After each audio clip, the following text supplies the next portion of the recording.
you're ready to go. Click here to start streaming. Okay, going live. Do you want to wait? Do you want to transfer it back to me? Yeah, I'm going to transfer it back to you right now. Okay.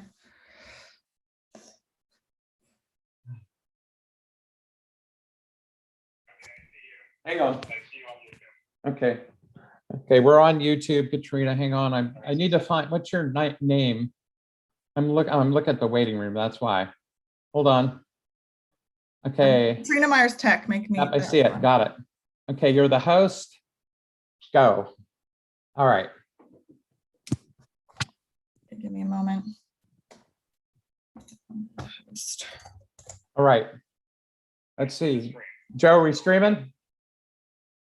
Yeah, I see the screen. Yep. Okay. Okay, got it. Okay, that's what we needed. Thank you. Okay, Katrina. Katrina, we're ready to go. Okay, just give me a second. I'm getting set up. Thanks, Joe. Signing off. Okay, see you later. Bye. All right, let's get the tech people in here first. Yeah, you can make me a co-host if I need the help. I'm happy to do it.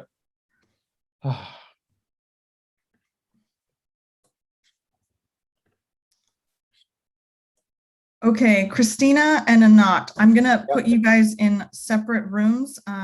Actually, I should probably also admit Mark. I'm gonna make you guys all co-hosts. I'm gonna ask that you guys rename people. Anat and Mark will be in the judges one just because there's way more of them. Yep, sounds good. Christina, I'm gonna put you in the contestants breakout room. Perfect. Okay? Just give me a second and I'm gonna create them real quick. I was getting nervous. I was like, uh-oh. Sorry, yeah, we were just, yeah. I understand, no worries. Took a little bit for it to kick over. Okay. We're Nothing good to be now. nervous about. Tim, are we set now? We are streaming live on YouTube as we speak, everybody. So thank you. Then I'm going to go monitor that too. I see. Let me broadcast to everybody on YouTube. Thank you so much for your patience. It's been an adventure here this morning. We're going to get started as soon as we can. What you're actually going to see is all the functionaries zooming in and us whisking them over to get them renamed and organized. So please bear with us.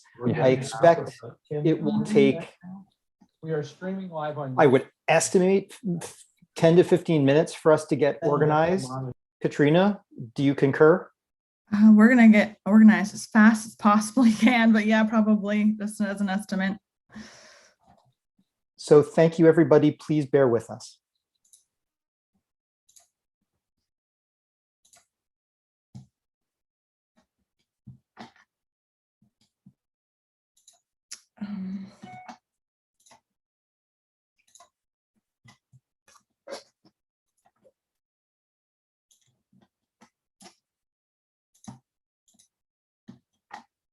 Okay. All right. Sorry, I'm just trying to find the right. Too many windows open.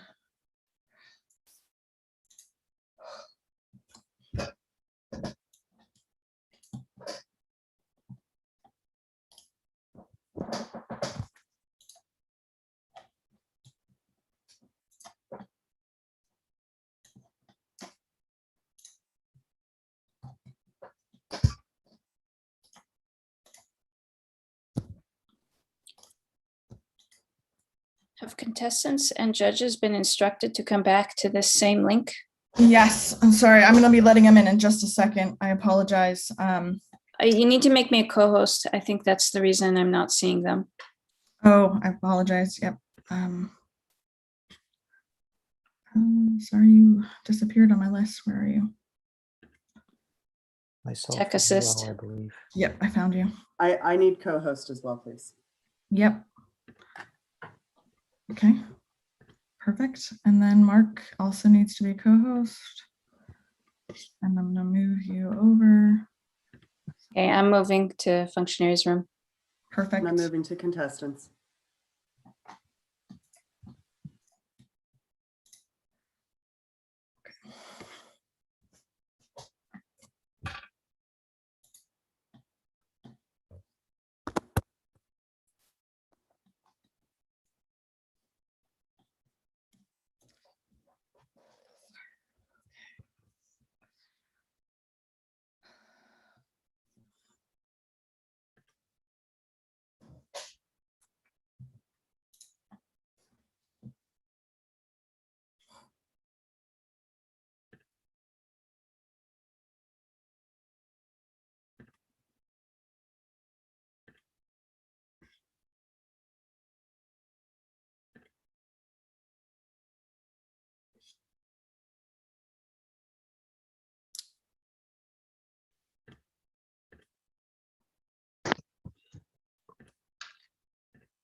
let's see, the international tech you're sharing. Yes. Are you going to share the slides or I'm the just whole sharing, thing? I'm just sharing the slides at the moment while we're getting set up. That way there's just something there. Okay. For the YouTube stream and then I'll let you share. Okay, wonderful. Just remember to give that. Yes, I will. I'll Okay, stop sharing perfect. as soon as we get everyone ready to go, then I'll give you the sharing. Yep. Perfect. I'll work on renaming. Thank you. Thank you.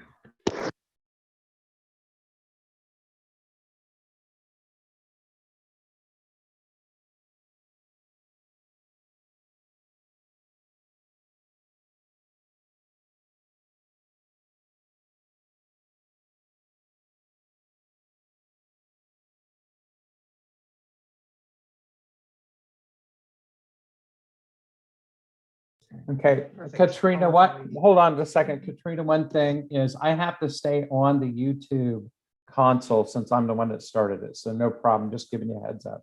Okay, thank you. Thank you.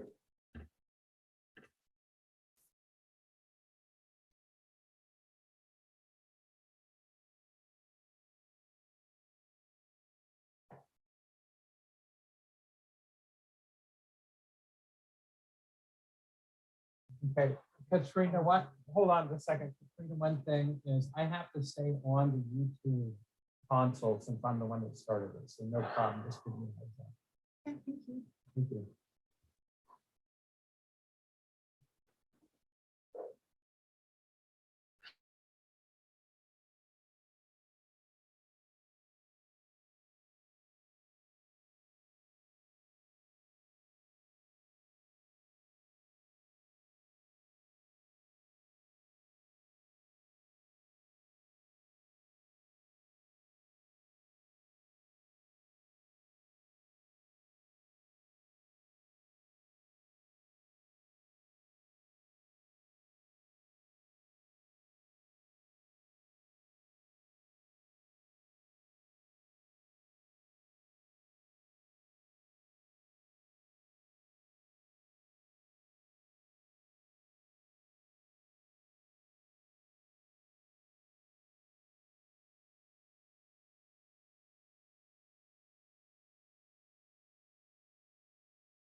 please do accept the invite to the breakout room. If you have been invited to a breakout room, please go and move yourself over to that breakout room so we can make sure everyone has the same naming type. So please go ahead and do go over to that breakout room.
if you have been sent a ping to join a breakout room and you accidentally closed the little pop-up in the bottom bar of your computer screen, you should see a little box that says breakout rooms.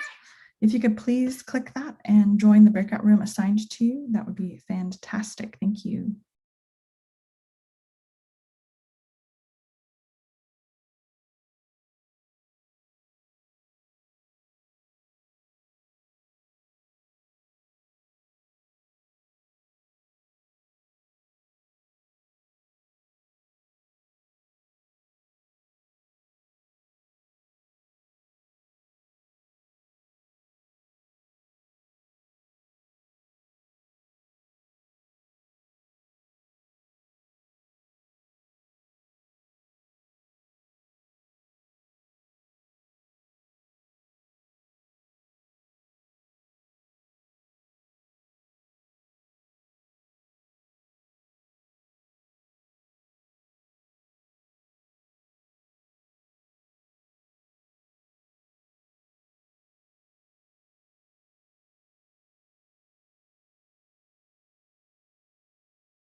And audience, thank you so much for your patience. We're just doing roll call and we have a lot of functionaries to check off. So thank you so much.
We are moving everyone over from the breakout rooms, and we are ready to get started.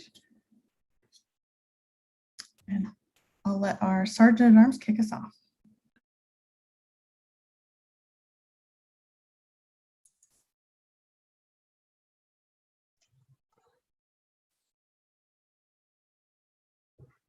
All right. It gives me great pleasure and a little bit of relief to call this meeting to order. Welcome, fellow Toastmasters and honored guests, to District 4's virtual Evaluation and International Speech Contests. My name is John Martos, and I will be your SAA today. I'm honored to be part of this event and to volunteer alongside so many amazing Toastmasters. Now, please help me in welcoming our Program Quality Director and District Director-elect, Distinguished Toastmaster, Timothy Carlisle.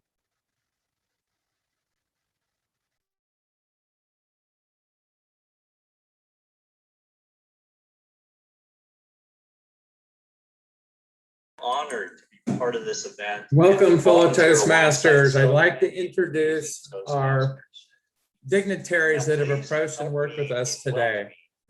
First off, our District Director, Distinguished Toastmaster, Kaladas Charalil. Timothy Carlisle. Sorry, I'm just going to pop in. Tim, can you just mute the YouTube feed? We're hearing it in the background. I understand. And Katrina, this is Kalidas here. I'm not able to start my video. Could you please let me start my video? Yes. Fellow Toastmasters, I'd like to introduce our dignitary.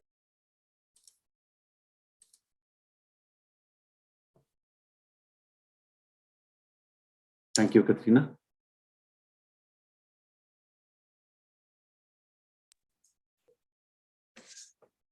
Our District 4 Director, Kaladas Charalil. Distinguished Toastmaster, Kaladas Charalil. Our Public Relations Manager, Joe Bresler. Logistics Manager, Mike Fidel. District 4 Parliamentarian and past District 4 Director, Aubrey Carrier. Immediate past District 4 Director, Kitsi Avilés, and Distinguished Toastmaster. Division B Director and Distinguished Toastmaster, Denise Singh. Division F Director and Club Growth Director-elect, Mark Prince. A3 Director, Kevin Shea. B2 Director, Jenin Tan. Area C1 Director, Vashti Hayes. Area C2 Director, James Mulroy. Area C3 Director and Distinguished Toastmaster, Laura Hines. Area C5 Director and Division F Director-elect, Gretchen Tometz. Area D1 Director and Division D Director-elect, Lily Zhang Chan. Area D2 Director, Nicole Medina. Area E3 Director, Sarah Miller. Area F2 Director, John Gill. Area F3 Director and Division B Director-elect, Janet Sotherby. Area F4 Director, Jin Wong. Past District 4 Director and Distinguished Toastmaster, Catherine Pratt. Past District 4 Director and Distinguished Toastmaster, Susan Swope. Past District 4 Director and Distinguished Toastmaster, Tony De Leon. Past District 4 Director and Distinguished Toastmaster, Noemi Gonzalez. Past International Director, past District 4 Governor and Distinguished Toastmaster, Ken Cully. Past District 4 Director and Distinguished Toastmaster, Stephanie Chow. Our Public Relations Manager-elect, Anna Marie Boncourt. And Area G1 Director from District 101, Joanna Tang. Back to you, John.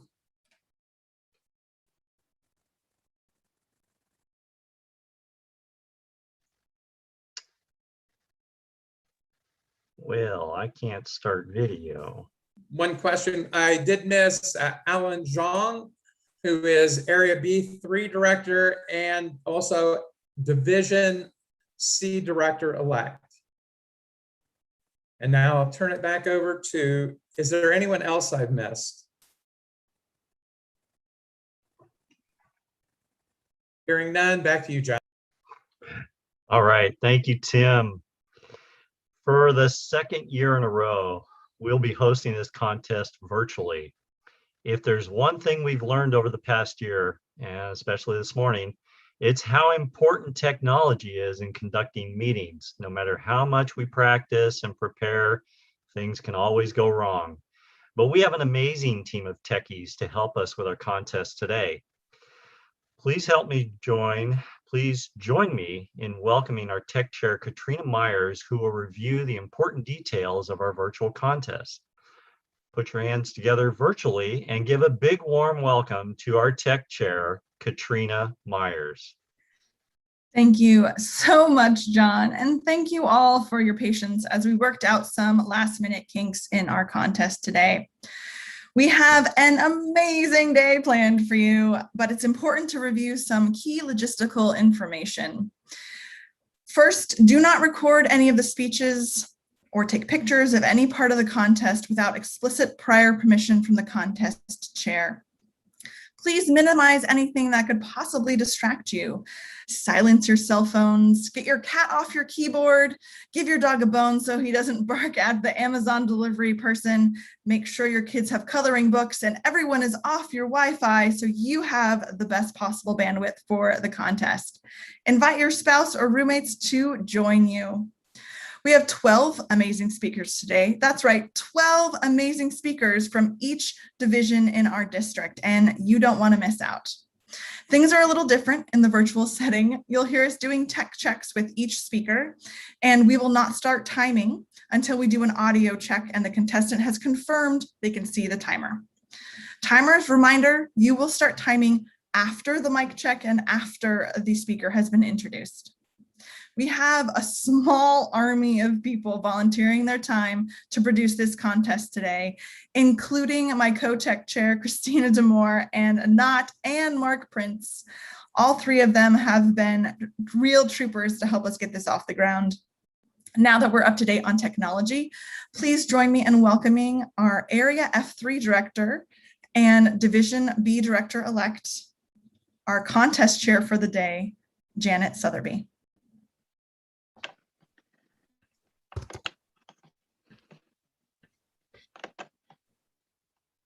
Hey, waiting, cannot undo my video. You should be able to now. Thank you. Oh, thank you. Just like magic. Hello, everyone. Katrina, thank you so much. Again, we'd be lost without you, especially this morning. I'm so glad we have you in our team of technology experts. So thank you. Thank you, everyone, for your patience today. And I just want to do a quick walk through the agenda. Of course, we're a little bit off schedule, but just so you know what we have for you in store today, we are going to kick off with the evaluation contest. We'll have a 10-minute break, and then we will go right into the international speech contest today. So it's going to be an exciting day for you. And just want to mention how important the contests are. The speech contests are such an important part of Toastmasters program because it allows speakers to compete and improve their speaking skills and their communication skills. And it helps us who stand by in the wings learn from those speaking professionals. Toastmasters also helps us with technology, and it also helps with our leadership skills. So thank you so much for being part of this wonderful contest today. And I would like to take the opportunity to introduce our evaluation contest Toastmaster, Joy Fang. Please welcome Joy. Thank you so much, Janet. Welcome, everyone. I'll begin with an overview of the evaluation contest and how the procedures as well. And for the benefit and new members, I'll be reading from the script to make sure this is accuracy, consistency, and fairness. So the purpose of evaluation contest you heard earlier actually will motivate speakers continually improve by providing reinforcement and also helpful feedbacks. So the test speaker will start with a 5 to 7 minute speech, and the contestant will then each present a 2 to 3 minutes that speech, and the judges will choose the winning evaluations. So during the test speech, contestants will take notes on a blank sheet of paper. Upon completion of the speech, all contestants will be asked to move into a breakout room where still in the Zoom environment, and then they'll have 5 minutes to complete their evaluation. And the contestant will then, after that time, they will leave, after the 5 minutes is left, they will bring back one at a time and deliver their speech with the direction of tech share, of course. And there will be 1 minute silent after each contestant for the judges to mark their ballots. And after the final contestant will ask the silence until the judges have finished marking their ballots, ranking the contestants, and the counters will collected all the ballots. And the contestants have graded upon the following speaker area, which is pretty much a screen in front of you from waist up. And to eliminate any perception of bias, I will introduce each contestant in the same order. So contestant number, name, and the name again. With this, the speaker order has been chosen randomly. So I'll announce this order now so you can mark your program.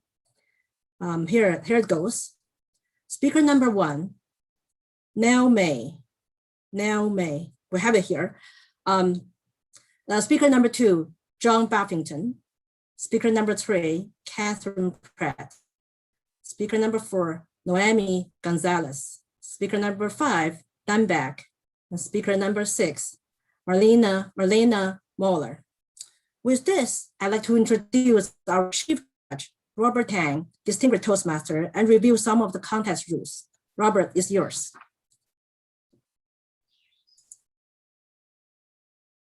Well, thank you, Joy. Good Saturday morning, everyone. I am Robert Tang. Today, I will serve as the Chief Judge for this evaluation speech contest. Sorry, I have some birds in the background that might be chirping. The 6 evaluation contestants we have this morning are all eligible to compete. The subject of their contest speeches shall be limited to oral evaluation of the test speaker's speech. The time of the evaluation speech is 2 to 3 minutes with a 30-second grace period. A contestant will be disqualified if the speech is less than 1 minute, 30 seconds, or more than 3 minutes, 30 seconds. The timing colors are visible on the computer screen and will be activated as follows. Timer, please turn on your video so that the contestant can see the timer image.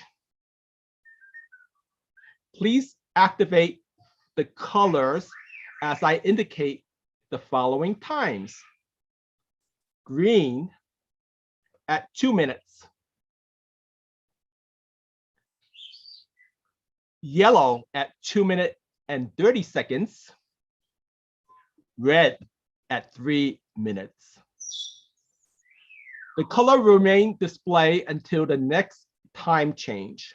However, the red will remain displayed until the contestant finishes speaking. No notice will be given if a contestant speaks past the grace period. Time will start with the contestant's first definite verbal or nonverbal communication. This usually will be the first word or sound made by the contestant, but may include any form of gesturing communication. In the event of any timing related issues, a speaker is allowed an extra 30 seconds of additional time before being disqualified. Prior to the announcing of the results The contest chair will announce if time disqualifications occur, but not the name of the contestant involved. The judges have been instructed not to consider time in their ranking of the contestants. There are 12 judges and a secret tiebreaker judge known only to me. Once the results have been announced, they are final. The judges, timers, and ballot counters have all been briefed and are qualified to fulfill their roles. This concludes my review of the rules and timing process. Back to you, Evaluation Toastmaster Joy Fen. Thank you, Robert. Just take a note that our test speaker like to share the screen. So it's time to start the contest. Before introduce a speaker, I do like to have a tech check. So our test speaker, can you hear? Yes, I can hear you, Joy. I can see you and hear you well. Okay, can you see the timer? I can see the timer. Perfect, ready to start. So Justin Paris, the gift, Justin Paris, go ahead. This is Confucius. You might be thinking, amazing eyebrows. But I want you to shift your focus away from Confucius's facial hair and onto his words. Confucius said, "He who conquers himself is the mightiest warrior." Fellow Toastmasters and guests, what would you like to conquer in yourself? What is holding you back? 10 years ago, I got a phone call. It was my good buddy, Brian, who I had been friends with for about 15 years. He said, "Dude, guess what? Jocelyn and I are getting married and you're gonna be the best man." I told him I was honored to be the best man, but deep inside, I was consumed with intense fear and anxiety because I knew I would have to deliver a best man speech.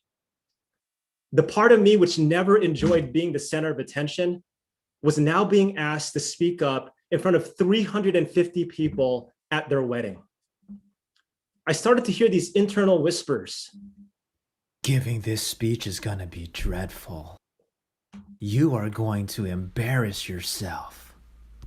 I visualized myself under this glaring spotlight, trying to prove myself in front of a sea of 350 people who were judging me and scrutinizing my every word like a pack of hungry awe-counters. With each passing day, this fear intensified. I knew I needed to conquer it. So what did I do? I joined the masters of conquering fear, Toastmasters. My goal was simple: learn to deliver a best man speech and not die. My speech strategy: say as little as possible and then escape, like I was Harry Houdini. My first couple of speeches at Toastmasters were torture. Have you ever delivered a speech and your heart is pounding, your mouth gets dry, and you struggle to breathe? I experienced all of the above. But over the following months, my confidence grew as I learned more about public speaking. And I also learned that Toastmasters love to clap. If you're good, and even if you are not so good. The encouragement was what kept me going. People would tell me I was improving, and I was, speaking in front of about 15 people. But whenever I imagined the large crowd at the wedding, the internal whispers would surface again, this time saying, Toastmasters ain't gonna help with your best man speech. 350 people, that's a different beast. You shouldn't believe everything you think. So I showed those thoughts the red card. Let's fast forward to 3 months before the wedding. Not only am I still struggling with this speech, I'm struggling with the best wedding gift to give to the couple. A relaxing couples massage, an exotic getaway to the Bahamas. That's not an option. And that's when it hit me. The best wedding gift I could give them, one that could be priceless, is a truly memorable best man speech. A speech that would celebrate them as individuals, celebrate them as a couple, a speech that would inspire and entertain the audience to get highly intoxicated with admiration for these two special people and their life ahead. Everything changed at that point. I went from this really bad place where I was putting the spotlight on myself, where I was motivated by fear and trying to prove myself, to an ideal place where I was shifting the spotlight to Brian and Jocelyn to celebrate them. This shift in focus not only relieved a lot of my anxiety, it opened up a world of possibilities for how I could honor my friends. Instead of plotting to escape like Houdini, I would spend time telling jokes and the most humorous and heartwarming stories about the couple. I continued practicing and getting valuable feedback and the confidence I needed for my new friends at Toastmasters. I was feeling so good about this speech, I called the wedding planner and I said, hook me up with a 1-hour speech slot. No, I'm just kidding. But my confidence, which was rooted in knowing I was doing my best to honor my friends, was growing. And it was starting to quiet down my internal critic. The day of the wedding finally arrived. The ceremony was beautiful, and then we were off to the reception. During dinner, the DJ calls me up to give my speech. And as I'm walking up there, the whispers came back. But you know what they were saying this time? You're gonna rock this speech, man. You're gonna be as smooth as a clean-shaven Confucius. In front of the sea of 350 people, the speech was delivered for my buddy and his bride, putting them in the much-deserved spotlight. People laughed at the jokes. They cheered during the heartwarming stories. When I looked over at Brian and Jocelyn, the smiles on their faces said to me, there's no better gift than this one. But don't tell them it was either that speech or a trip to the Bahamas. When it comes to public speaking, do you sometimes feel that you're under the spotlight and you need to prove yourself? Public speaking is not about proving yourself. It's about relishing in the opportunity to serve others through your words. Words that celebrate, words that entertain, words that inspire.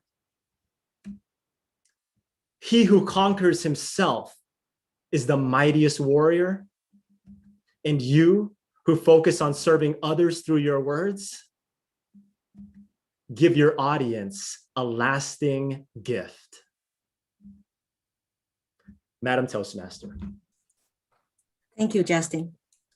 Now the sergeant at arms and all evaluation contestants will move to the breakout room to complete your notes. We'll wait until you're all done. You have left the room and the tech chair has confirmed that you're all in the breakout room. So let's wait for the transition to happen.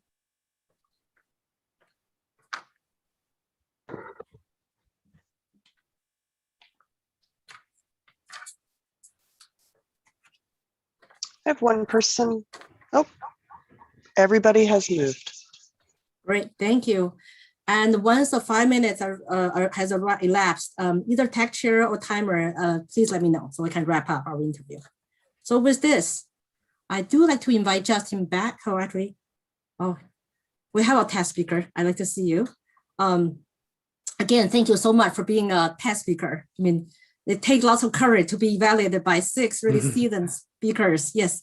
So I want to first of all, let's start with how long have you been a Toastmaster and which club are you from? Do you represent? Yeah, in this case. Oh, thank you Go so ahead. much, Joy. Yeah, thank you for the opportunity. I've been a Toastmaster for 10 years now, and my home club is Citizens for Better Communicators, otherwise known as CBC Toastmasters, based in Fremont. Great. Actually, so the question is, sounds like you have been diehard because when I look at your bio, you have been served and you have served as club president, VP PR, VP of membership, and area director, division director, and you also hosted this district conference chair, your district conference. So the question comes back to you. So you're a diehard. You have drank the Kool-Aid. Have you ever experienced fatigue from being a Toastmaster for so long? That's a great question, Joy. I have experienced fatigue, and I actually experienced it when preparing for the most recent international speech contest. I really wanted to be prepared for the international speech contest. And one thing I did was I emailed probably 60 clubs to see if I could practice in front of their clubs during their online meetings. And I sent out 60 emails. I probably got responses from about 20 of them. And I would log on to these meetings. I'd prepare beforehand, of course, and then practice my speech in front of all these clubs. I ended up, like I mentioned, practicing my speech in front of 20 clubs. And I'll tell you, there were times where I was exhausted, where I didn't want to practice the speech anymore.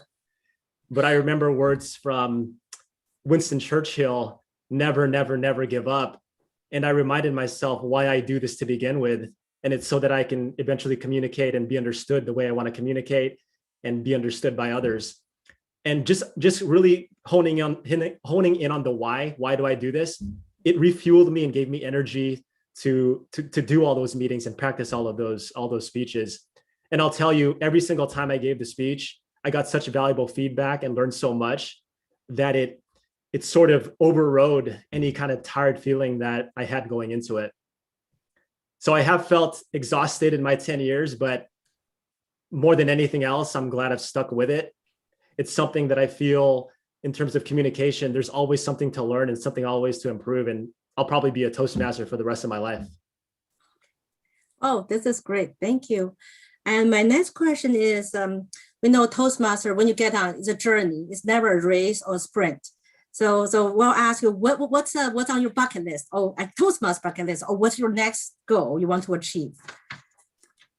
The next goal I want to achieve, during this pandemic, I've gotten into a lot of new hobbies, including doing these virtual presentations and really honing in on background type stuff. So one of my goals is to really take how I use the various digital tools and technology available to us to take my presentations to the next level. For those who are curious, I have some pictures here. This is where I'm giving this speech right now. So I have a standing desk. I have my monitor. I have a green screen behind me. I've got all kinds of lights, and I use various technology, including PowerPoint. I use PowerPoint to make the background. I use something called OBS Studio to project the background behind me. Then I use NDI Virtual Input to connect it all together in Zoom. With that being said, though, there's a new feature in Zoom. If you click on the Share tab in Advanced, you can share a PowerPoint as a background. But anyways, my goal, assuming that this type of communication is going to continue, especially in the type of work I do, which is technology sales, and I'm meeting people online all the time, is just to really take my ability to present over the computer to the next level. Because as many of you know, there are advantages to speaking in person. There's also advantages to speaking over the computer. And it's about maximizing this small box that we have. So to sum it up, Joy, I would say my short-term goal, or one of my goals, is to really maximize this box that I have when I'm speaking over any kind of virtual medium. And actually, you already answered my third question. Thank you so much, because I'm really intrigued with, while you're speaking there and you have background, you have all these, speech bubbles coming left and right, and there's all this voice of doubt there, and you have this voiceover. So it's so cool. So I do like to learn from you. And for any of you, if you want to figure out how that works, probably I'll connect with you, Justin, so you can give a little, like a quick, yeah. Yeah, I have. Especially, yeah, if you want to email me, perfect. There's my contact info. See, right you're there. so prepared. I love talking about this kind of stuff, so feel free to email me. Absolutely, I agree with you. I'm a biologist, but actually during the pandemic, I have to, because I don't work in lab anymore, so I connect with all my colleagues through Zoom. And excuse me, 5 minutes is up. Perfect. So we have Justin's email already, so that's great. Thank you so much, Justin, and we'll keep in touch. Thank you so much, Joy. I appreciate it. Okay. So now we'll wait for the contestant when they're ready.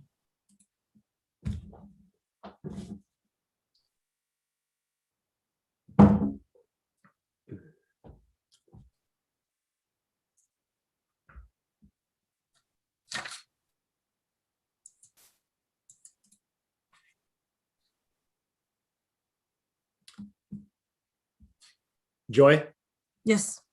Should I be on video so they can see me or not? I'm fine either way.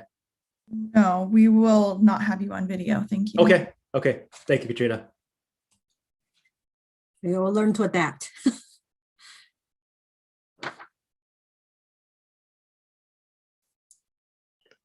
I'm waiting a confirmation from the breakout room.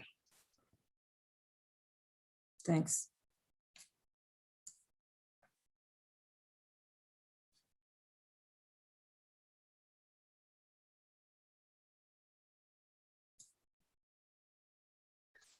All right, I'll be pulling the first contestant in.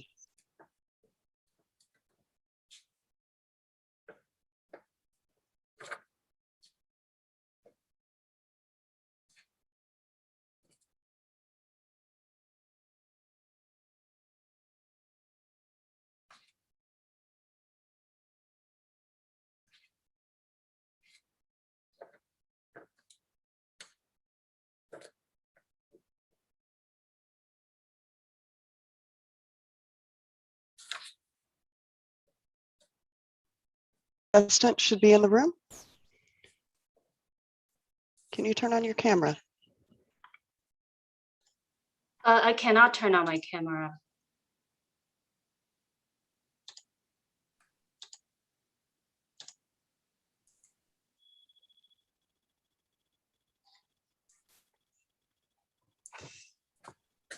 Okay, great. You are at the right place now. So this is our contest number 1.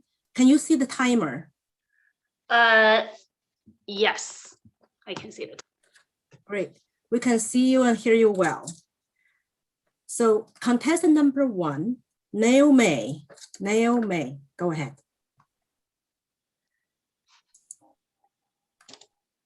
The gift. Wow, that was a speech from an exemplary, charismatic, and master of storytelling. Good morning, early rising Toastmasters, especially Justin. You gave a speech today about the importance of conquering fear and put others in the spotlight, which is something we can all relate. I will focus on 3 strengths of your speech and 3 areas for improvement next time. Strength number 1. Don't you just love an intro that a speaker wins you over before he even opens his mouth?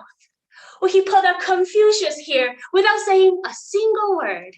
He already got my full attention. Psychologist Randall Calvin says we have 10 seconds to make an impression, and Justin built a connection with me in 5.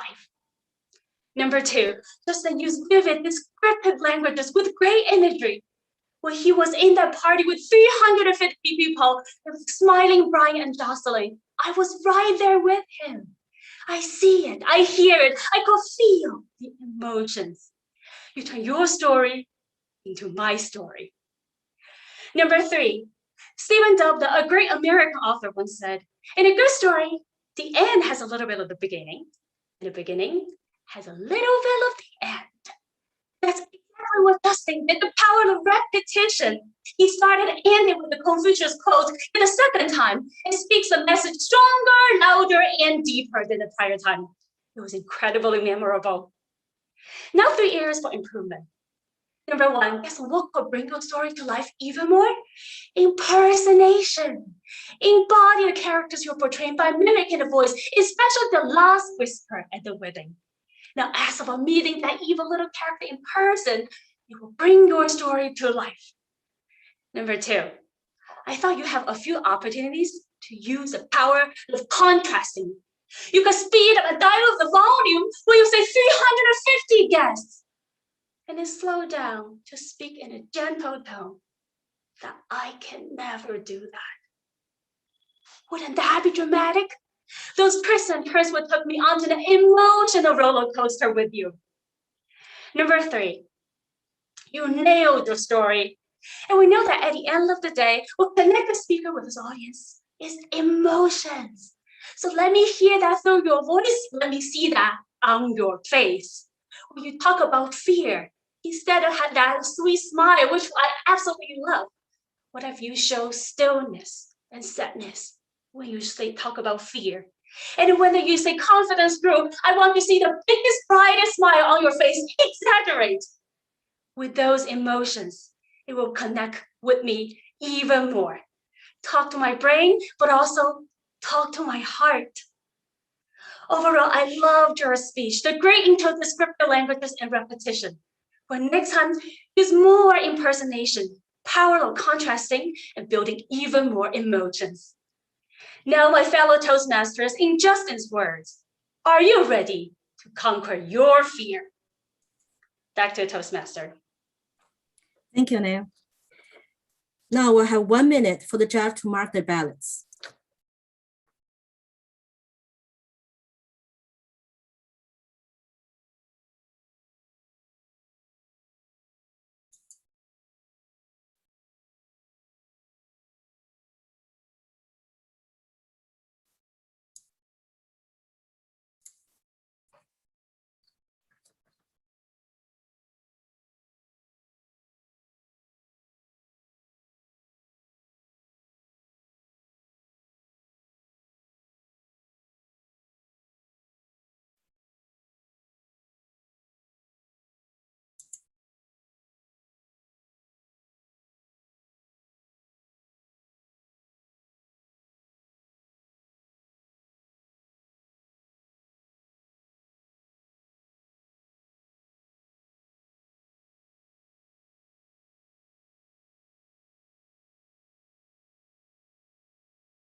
I see the 1 minute's up.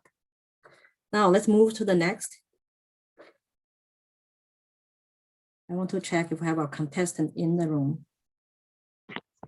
I'm working on pulling him back now.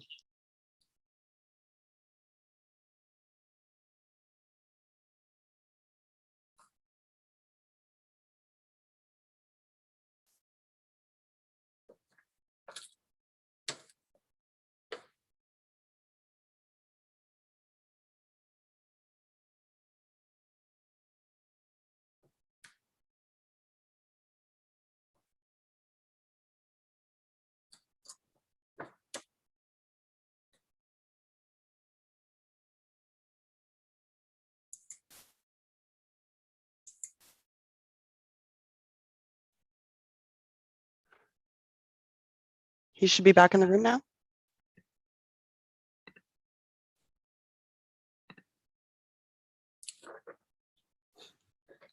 Contestant number 2, can you see the timer? Bear with me just a few seconds, not yet. Take your time.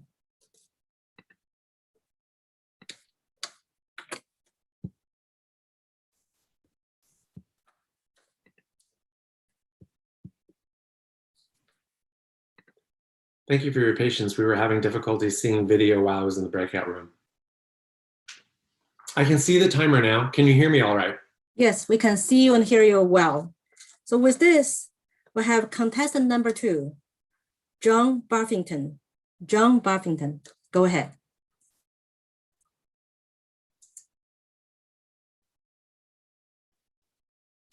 Thank you, Justin, for a really enjoyable and entertaining speech. What I liked about this, I'll get to that in just a moment. What could make this speech go from good to great? I'll tell you about that in just a moment as well. Madam Contest Chair, Madam Toastmaster, fellow Toastmasters and guests, I really like this speech. One of our message, but it also allows us as audience members to remain engaged. When he was on the phone, so great, so memorable.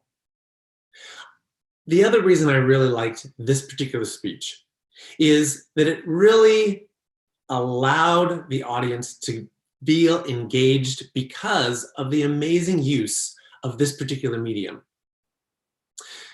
In Toastmasters, we have the opportunity to utilize visual cues as well as visual aids. More often than not, it's something that we bring to a meeting that we show, or maybe it's an overhead.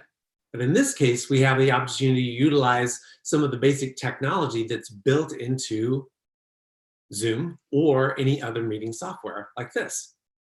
And I thought it was used extremely well. What could bring this particular speech from good to great?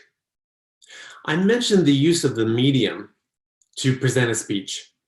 Sometimes less is more.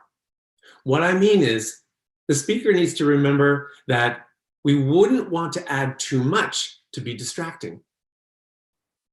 A second note, from good to great, check for jargon throughout a speech. So I'd recommend there was a reference to a red card. We know that in Toastmasters is the time to stop. In soccer, also, you're out of the game. But sometimes it can be confusing, and I felt that that was a bit confusing in this particular speech. Lastly, rather than relying on visual aids, I recommend that the speaker use more facial and vocal inflection in order to add more emotion and more engagement for the audience into the speech. Finally, pausing, breathing, that's one of the best things about this speech. He was slow, controlled, and he got his message across. Madam Toastmaster. Thank you so much, John. Now we'll have 1 minute silence to wait for the judges to mark their ballots.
Okay, now we have our contestant number 3 in the room.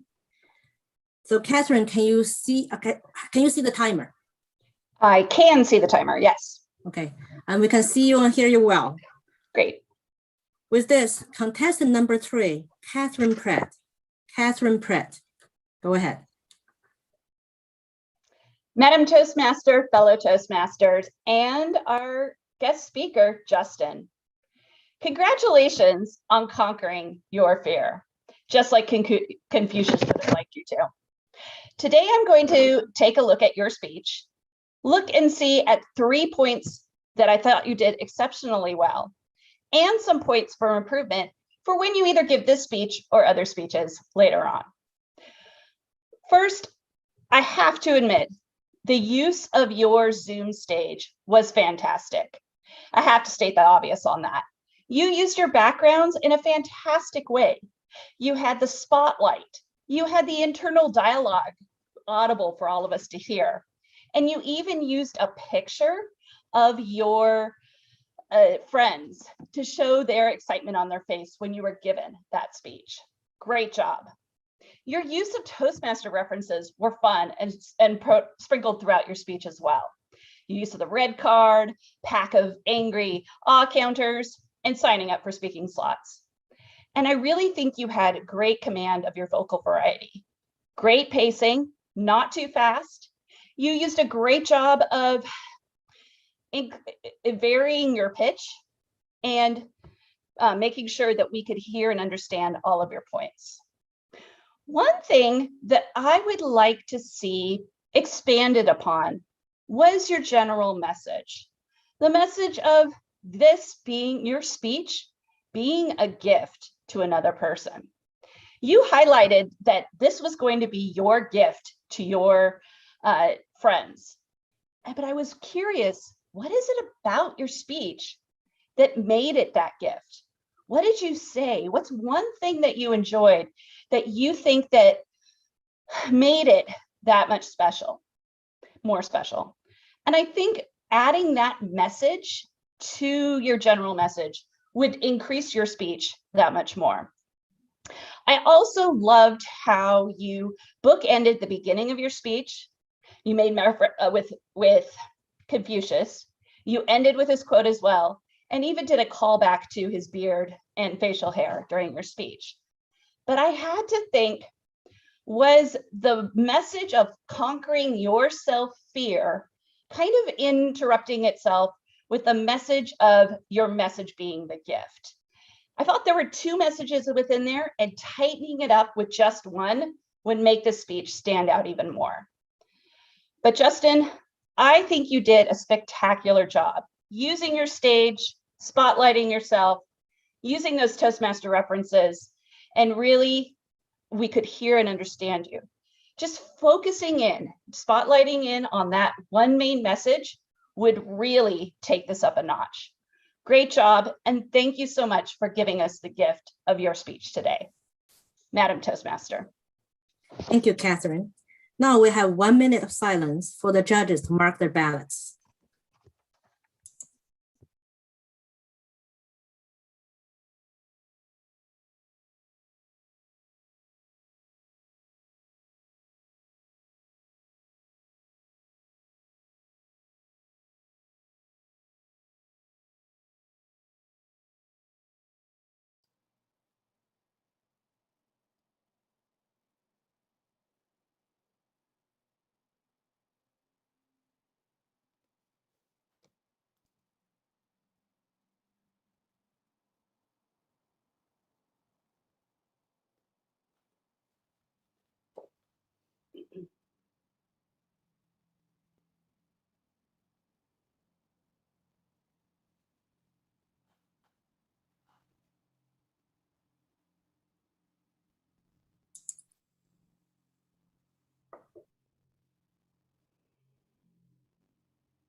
Okay, now the time is up.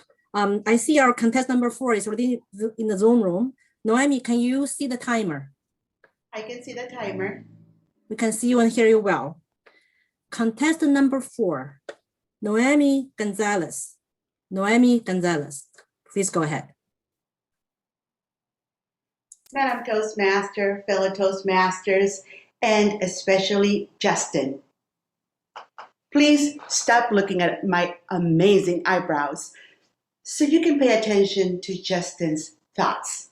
Today, I am going to evaluate Justin's speech in 3 areas that I believe are very important, particularly in today's day and age. 1, what he said.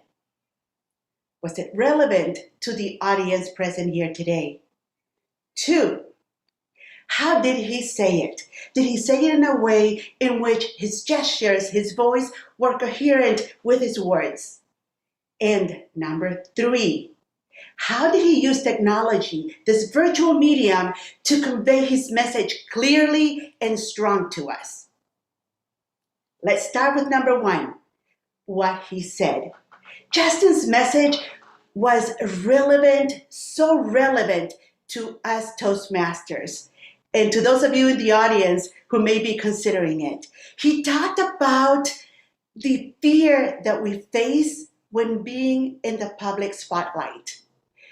And then, after acknowledging that, and of course I was totally sympathetic with his feelings and what he was describing, he carried the message of how important it is to see public speaking as a way to serve, to celebrate, and to inspire our audience. And when you shift the way that you see public speaking, how you can truly start doing those 3 things that he mentioned to us. He also did a very good job with goal number 2, how he delivered that message. His voice was strong. He was very good at hand gestures and at looking at the camera so that we could feel like he was truly talking to each one of us.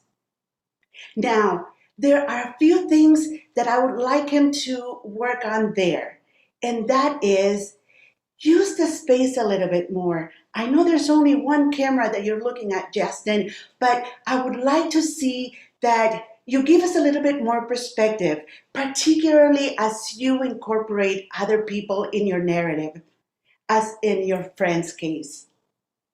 Now, when it comes to number 3, that is possibly where I would like to give Justin a few more things to work on. I love, like I said before, that he centered himself well, using the camera, the technology well. I could also see that Justin was very adept at incorporating other technology. It wasn't just the lighting, it was also the sound. That I would invite him to work on. I don't know if it was the same for the others, but perhaps using so much technology today led to some lip syncing effect. But other than that, Justin, bring your message, carry it. I want to hear in other platforms because what you did today really encapsulated what Toastmasters is all about. Madam Toastmaster. Thank you, Noemi. Now we have 1 minute of silence for the judges to mark their ballots.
Now I see we have our the contestant number 5 in the room. Dan, can you see the timer? I can see the timer. Okay, we can see you and hear you well. So contestant number 5, Dan Beck. Please go ahead. Justin, what an impressive speech.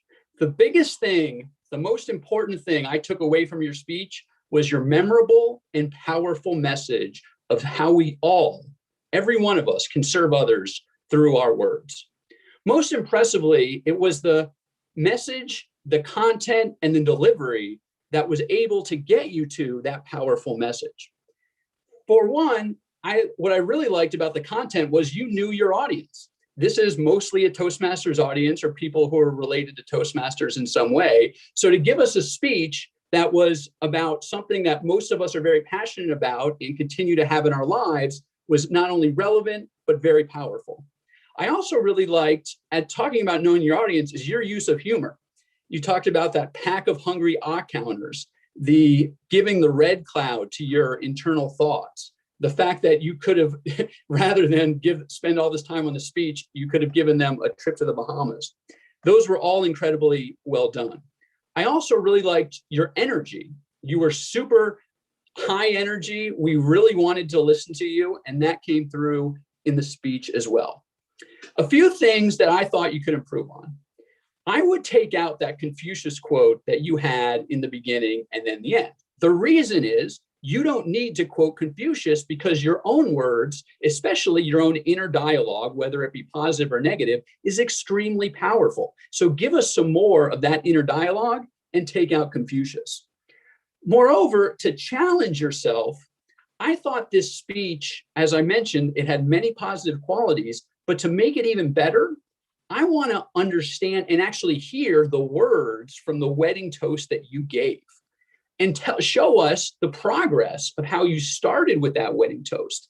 And then over time through Toastmasters, you were finally able to make it the extremely powerful 1 hour, okay, maybe not an hour, but 5 or 10 minutes or whatever it wound up being that it is today. So I wanted to hear that speech so badly because you did such a great job of talking about it and talking about how wonderful it was.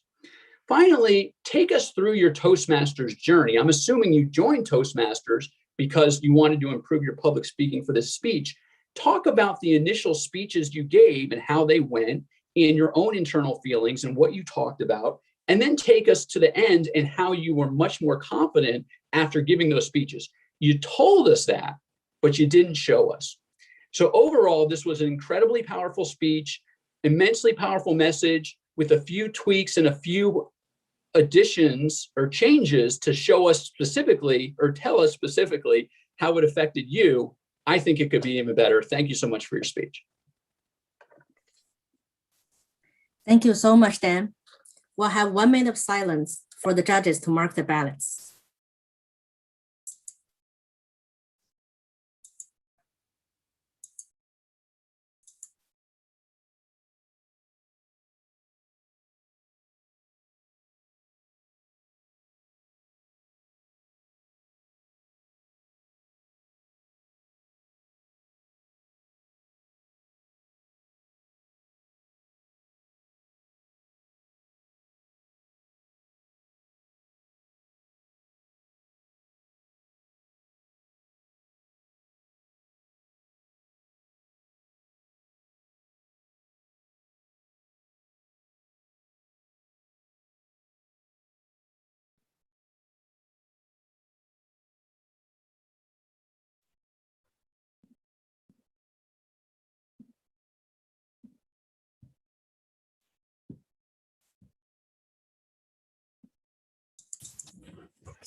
Okay, I see our speaker number 6 is in the room.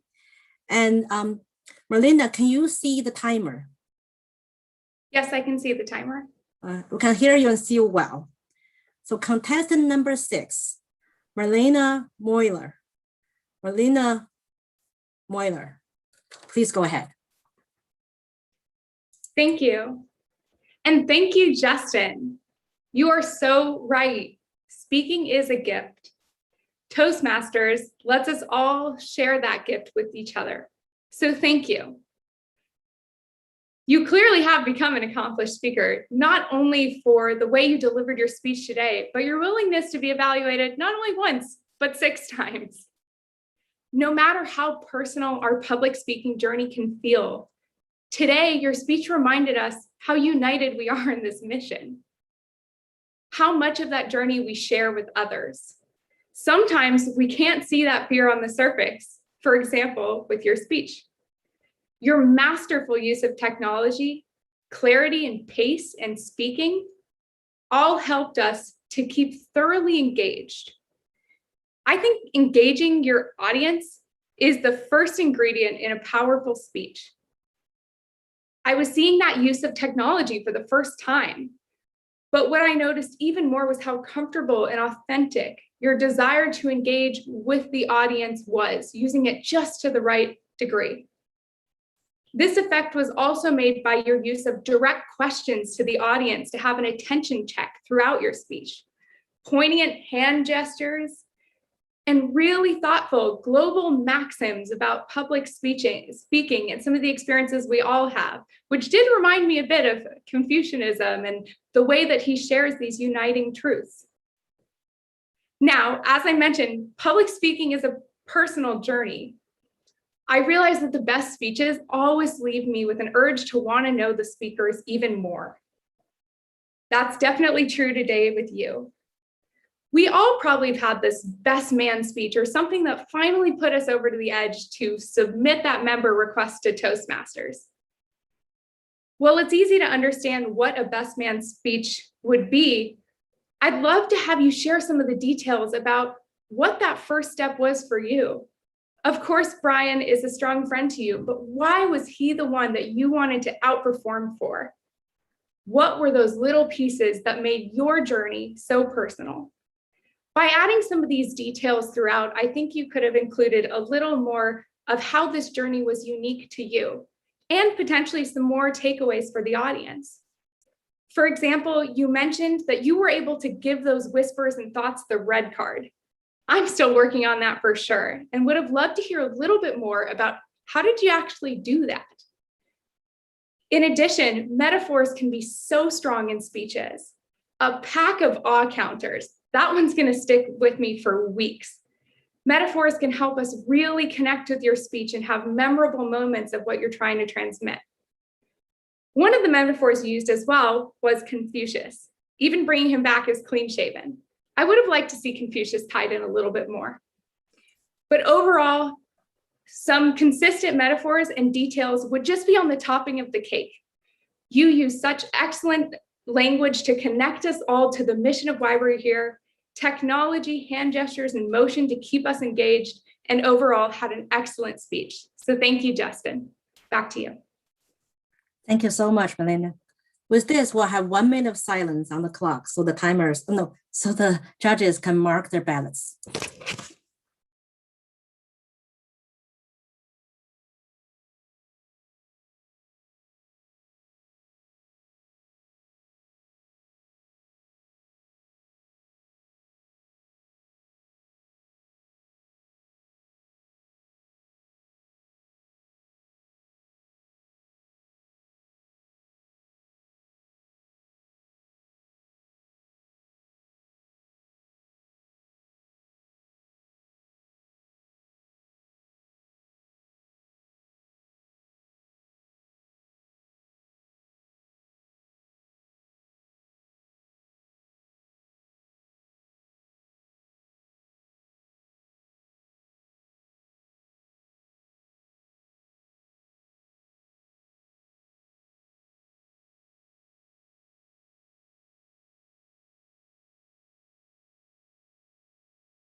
So we'll remain silent during this wait time, and our tech chair will put on a slide to make sure we're not waiting in vain, but we'll come back. But with this, the judges, you can see the screen. So we'll let them finish everything, and rest assured we'll come back.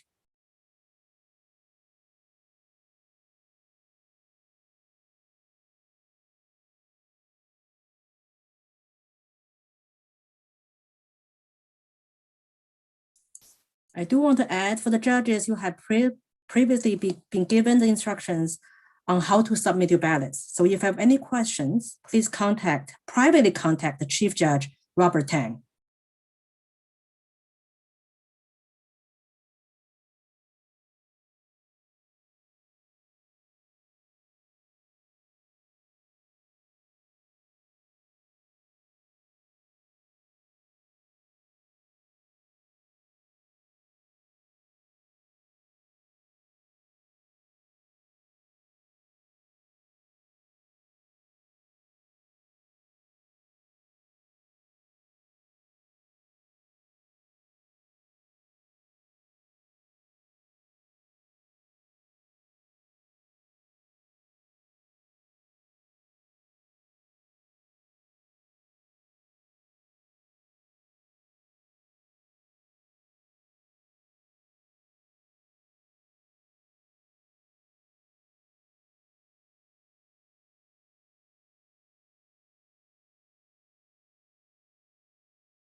I'm opening the breakout room. And I will verify when everybody has moved. This is Chief Judge Robert. Just to let you know that all the ballots have been collected. The show can go on. And we just need you. Perfect. Everybody has moved. Okay. With this texture, can I bring all the contestants back? We haven't rehearsed this part to link that with YouTube, I guess. But ideally, if we can bring the contestant back. Yes. And also, I'll announce here while we're waiting for the contestant to come back online, I'll show us their faces. We'll announce the results of this evaluation contest at the end, just before we announce the results of the international speech contest. So please stay tuned. Okay, so while there's lots of things happening in the background, we can relax. I can sigh, yes. Okay, all the serious part is over. Okay, now so nice to have all of you. First of all, go ahead, unmute yourself, Catherine. I see we're doing sign languages as well. I think there's one more somewhere. Oh, okay. Yeah, I know. Thank you for counting that too.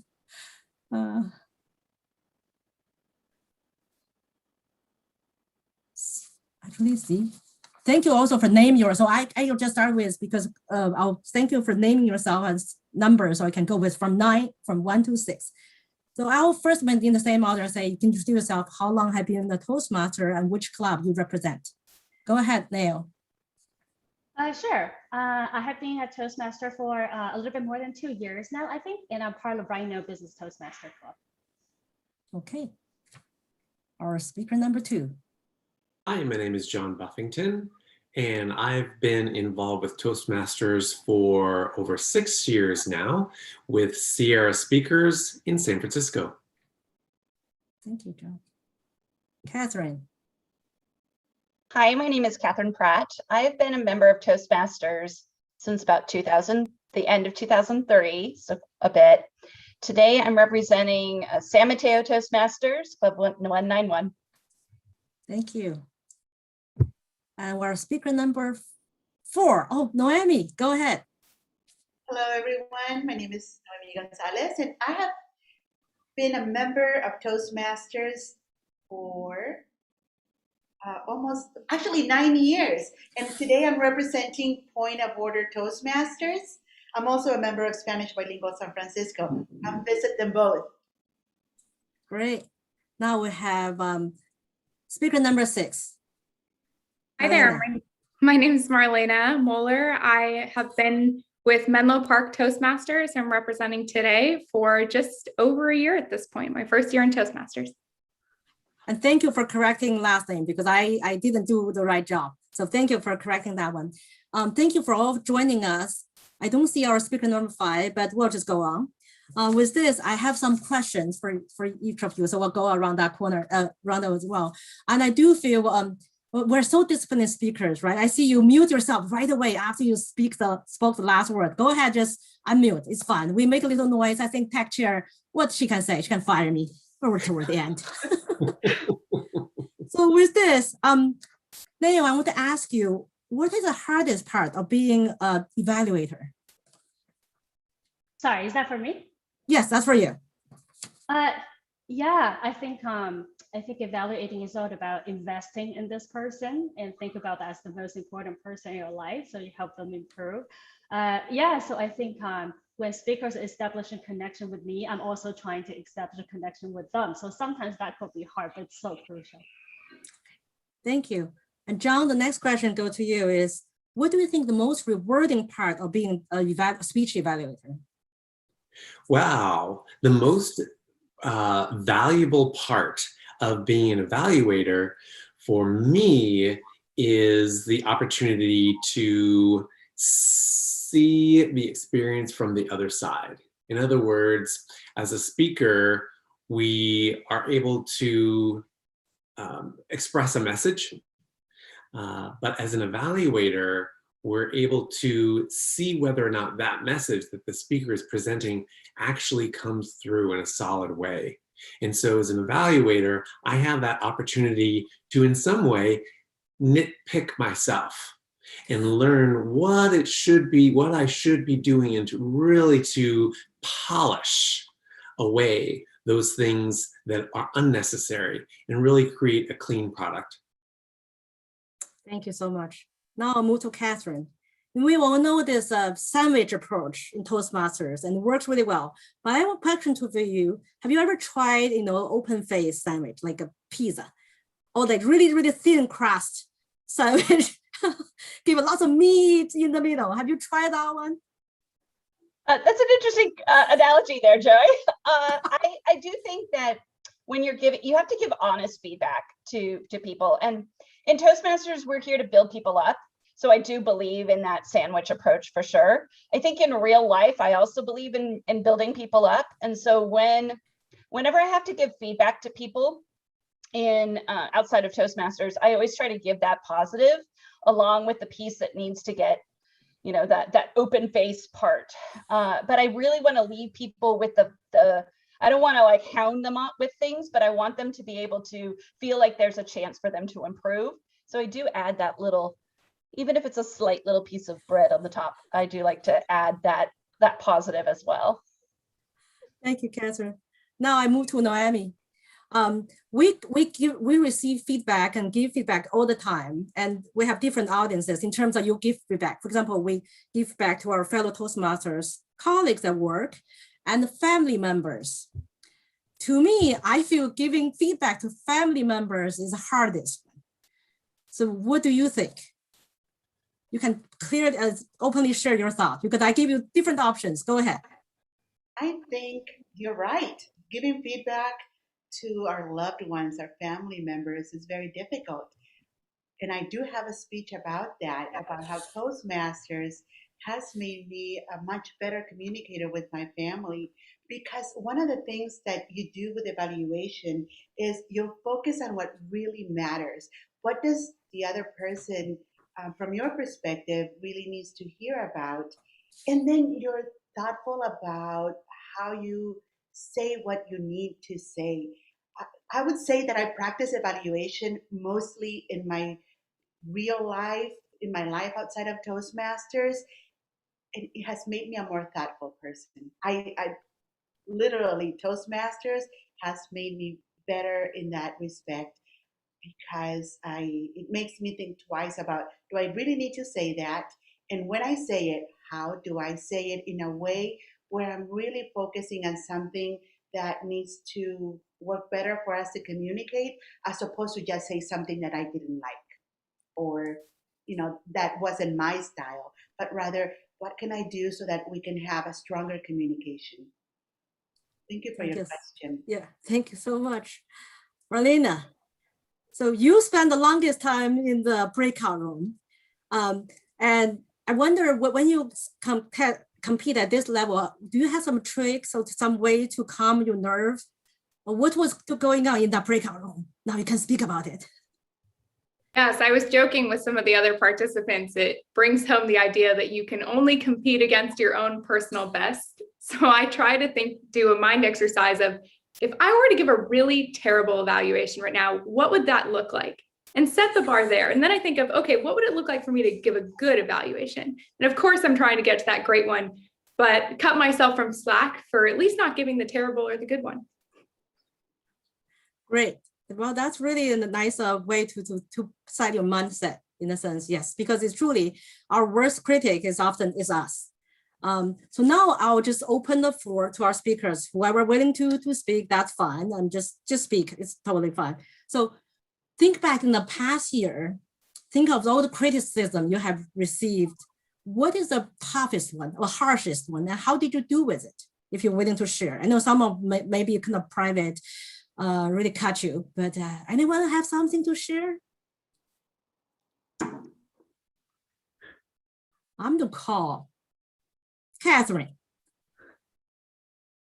That's an interesting question. I'm trying. I think the harshest one that I got, which was totally valid and worth it, is I've become lazy on Zoom in the fact that I'm like, oh, I can finish my speech now and just read it. And so people have caught that, and I know it. And over there, I think that was the best type of information, but also just stopping my sitting down on the couch and standing up. I think that was helpful too. So I have to stop being lazy and actually give my speeches like I used to. Okay, great. You know, at the Toastmasters, we all are volunteers, and someone say, why I'm doing this on a Saturday morning? No, I can do so many other things. So if I want each of you, just say, you have 1 minute to give an evaluation about how this evaluation contest has been run so far. Just 1 minute. Or you can do 30 seconds. What feedback will provide? So I'll move to Marlena. To answer a question that you didn't ask about why would we spend our Saturdays doing this, when we are open to, I'm somebody who wants evaluation in every aspect of my life. And one of the things I love is when you learn how to give evaluation in the right way, you're more likely to get very truthful and honest evaluation.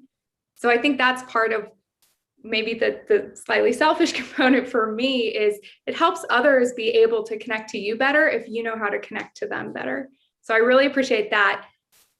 Can't wait to do this all in person so that we can do a little more of some of that connecting here today. But truthfully, it's been a fantastic experience, and that's what keeps me coming back.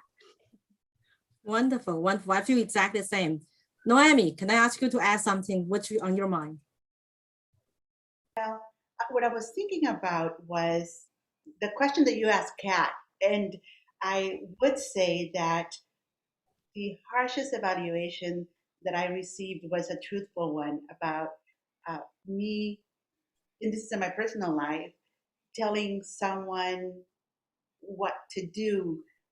And it made me take a step back about the fact that sometimes we fall into old patterns of being directive instead of just letting people go at their own pace, etc.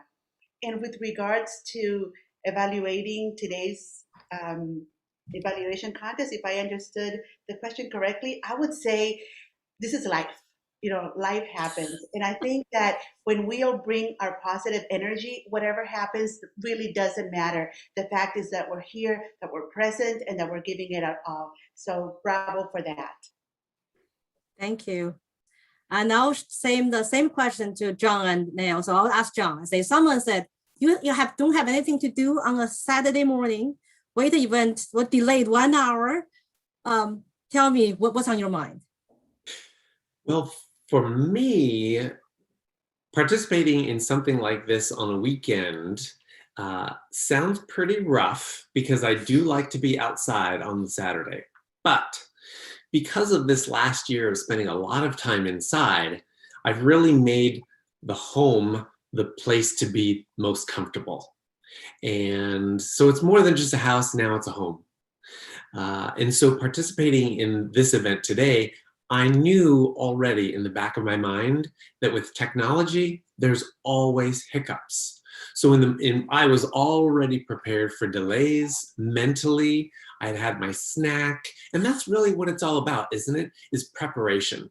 If you're prepared, then anything that happens is gonna be okay ultimately. And then for me, I have to answer that struggle that I had this past year with Zoom and the harshest criticism. It was necessary though. A big problem for me when I speak is lip smacks. I can avoid ahs and ums until the cows come home. But when it comes to getting dry mouth, oh boy, it's tricky. So I had to find a variety of different ways to help myself to avoid that completely. I haven't mastered it, but I'm getting there. Thank you for sharing that and touch a few points.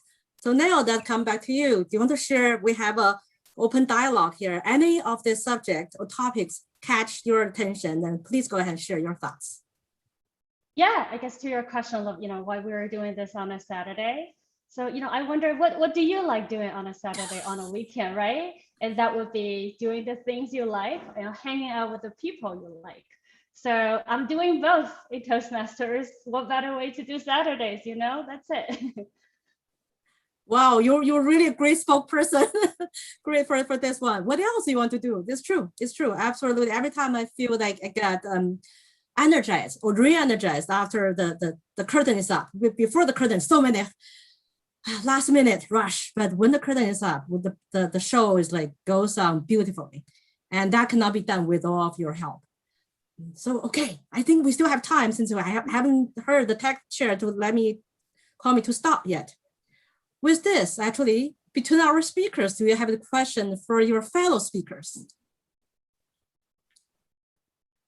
What's something you were doing when you started giving evaluations that you don't do anymore? I'd love to answer that.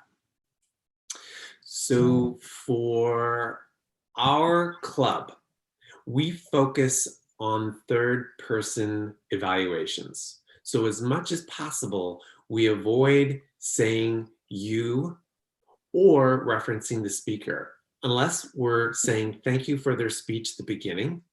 During the evaluation, we try to say he or she did this, he or she did that. The idea is that it keeps the audience engaged. If we constantly refer to the speaker, you should do that, or you should do this, then sometimes the audience will just sort of get that blank stare going with a little bit. To avoid that, we try to speak as much as possible with, she did this really well, he did that really well. And that keeps the audience generally more engaged. At least that's what we've found. Joy, sorry to interrupt, but we are ready to proceed. Thank you so much. This is a welcoming interruption. With this, I will just, okay, we're ready to proceed. Okay, sorry. We call for the break now. It's a time of break. We'll have 10-minute break, right, tech chair? Since we're a little bit behind, we're just going to do a 5-minute break. Let's just come back at 11:30. With that, 11:30, everyone.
It's over 5 minutes.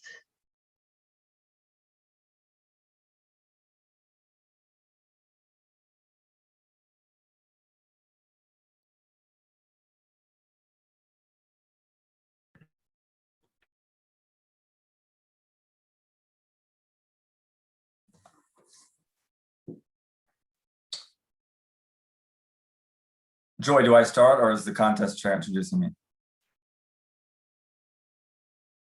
Actually, if this. Sergeant at Arms. Are we ready to go? We're ready to go. All right, I got a thumbs up from the Toastmaster. Welcome back, everyone, for part 2 of our District 4 contest. To get us started, please welcome back our tech chair, Katrina Myers.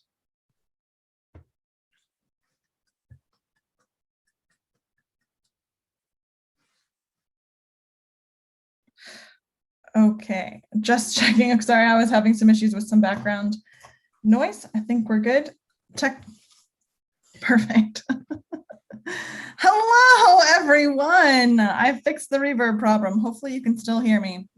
Welcome back. I hope you were able to grab a snack or an extra cup of coffee. I know that I am buzzing to hear the speeches for the international speech contests. Reminder, please turn off or silence your cell phone so you're not distracted. You don't want to miss a single word.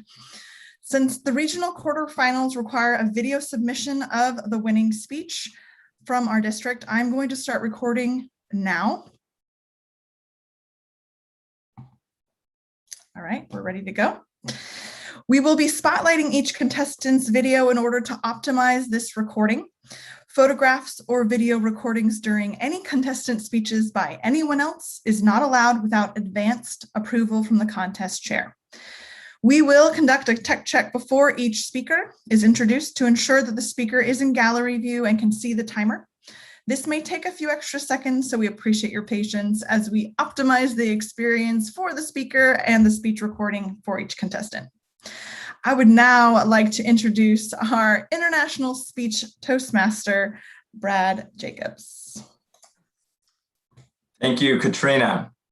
Welcome, fellow Toastmasters, welcome guests, welcome contestants, welcome functionaries, again, to the 2021 District 4 International Speech Competition. My name is Brad Jacobs, and I am your Toastmaster today for the competition. So I'll give you a quick overview of the International Speech Competition, and then I'm going to turn it over to our Chief Judge, Janice, to talk about some of the rules specific to the International Speech Contest, and then we'll crack right into the competition. The contestants you're about to hear from today, there's 6 of them. The contestants have won 3 competitions apiece to get here. They won their club International Speech Contest. They then moved on to the area and won their area International Speech Contest. And then they moved on to the division and won their division International Speech Contest. And now they are here to give us their speech today. So each of these contestants has won 3 times. It's going to be quite a showdown. The unique part about the International Speech Competition that Toastmasters puts on every year is that it doesn't just end at the district level like the evaluation contest does that you just heard.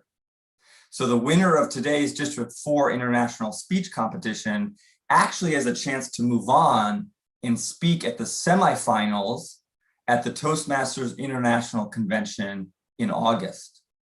And if that speaker then wins the semifinals, they move on to the Toastmasters World Championship of Public Speaking, which sounds like a really big thing because it is, and it sounds like a far off reality. And realize that last year, 2020, the person from District 4 that won this contest today made it to the World Championship of Public Speaking. This is only 10 speakers, I believe, across the world, and District 4 had a speaker represented there. After each speech today, we're going to give 1 minute of silence, just like we had in the evaluation contest, for the judges to mark their ballots. And at the end, after the 6th speaker goes, we're going to give as much time to the judges and the ballot counters as they need to fill out their ballots, stack rank the contestants, and then turn those ballots over to the ballot counter. The speaking area has been agreed upon already by the contestants, and the speaking area is in front of your camera. So don't go behind your camera or to another room in your house. That wouldn't be good. Stay in front of your camera. And also it's been agreed upon that the speaking area is from your waist up. So again, in front of the counter, in front of your camera and the waist up. To eliminate any perception of bias, I will be introducing each of our 6 contestants in the same way. I will say their contestant number, so 1 through 6. I will say their name, and then the title of their speech. And then to say it again, I'll say the title of their speech again and their name again. So contestant number, name, speech title, contestant name. The speaking order has been predetermined by random, by drawing lots, and I will now tell you the speaking order now. So if you'd like to write this down, you may.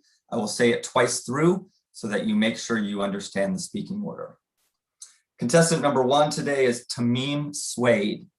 Contestant number 1, Tamim Suede.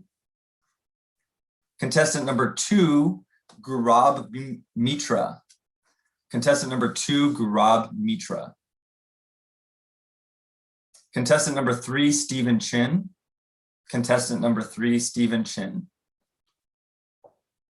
Contestant number 4, Philip Plath. Contestant number 4, Philip Plath. Contestant number 5, Joe Shaw. Contestant number 5, Joe Shaw. And contestant number 6, Tegan Johnson. Contestant number 6, Tegan Johnson. That is our order. With that, I will turn it over to our Chief Judge, Janice Hom, and she will go over some of the rules specific to today's international speech competition.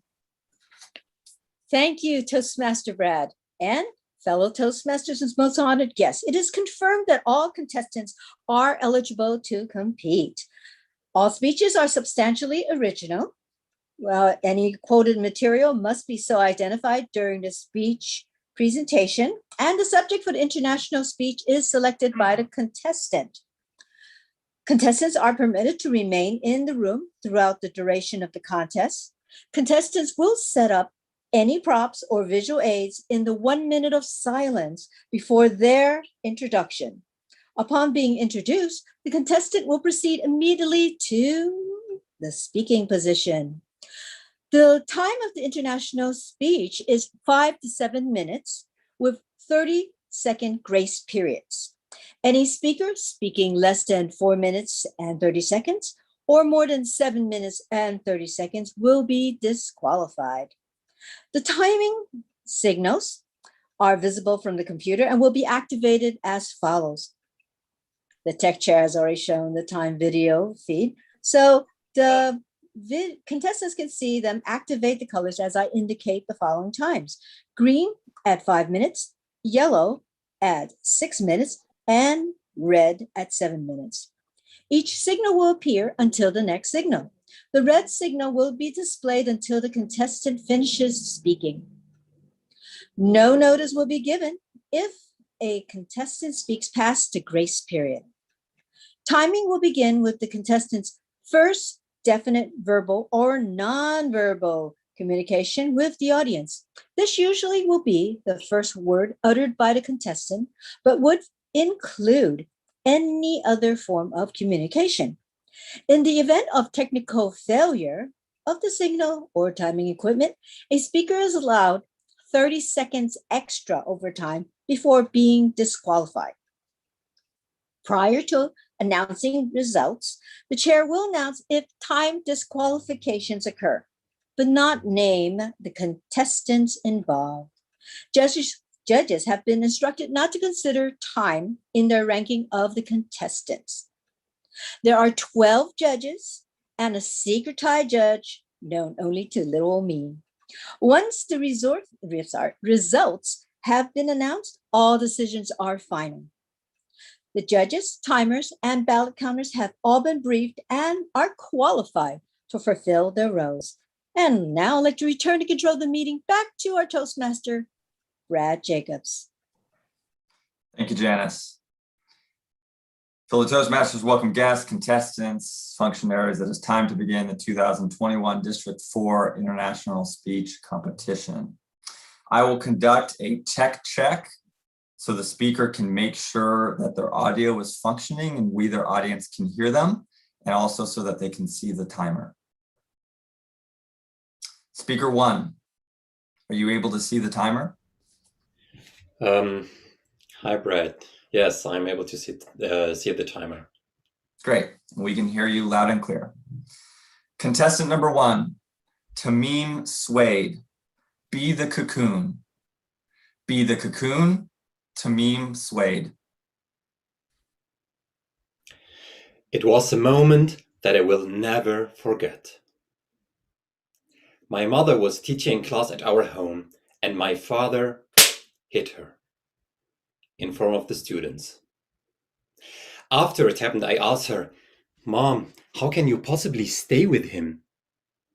And she said, "Boys will be boys, and it's a woman's job to hold the home together." Dear contest chair, fellow Toastmasters, and most respected guests, what I've just shared with you is not my story.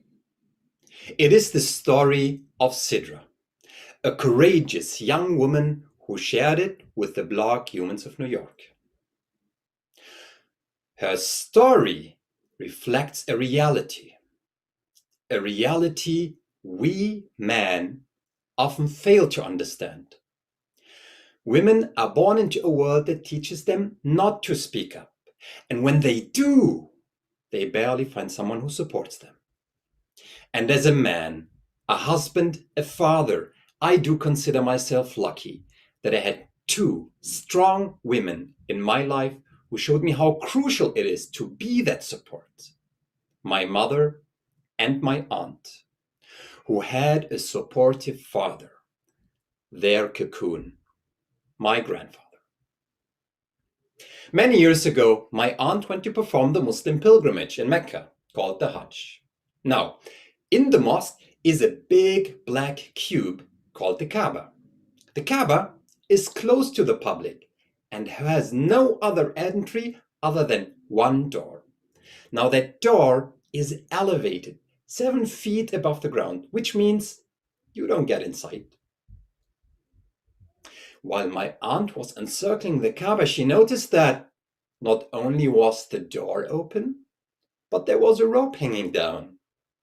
The woman she grabbed the rope and climbed inside of the Kaaba.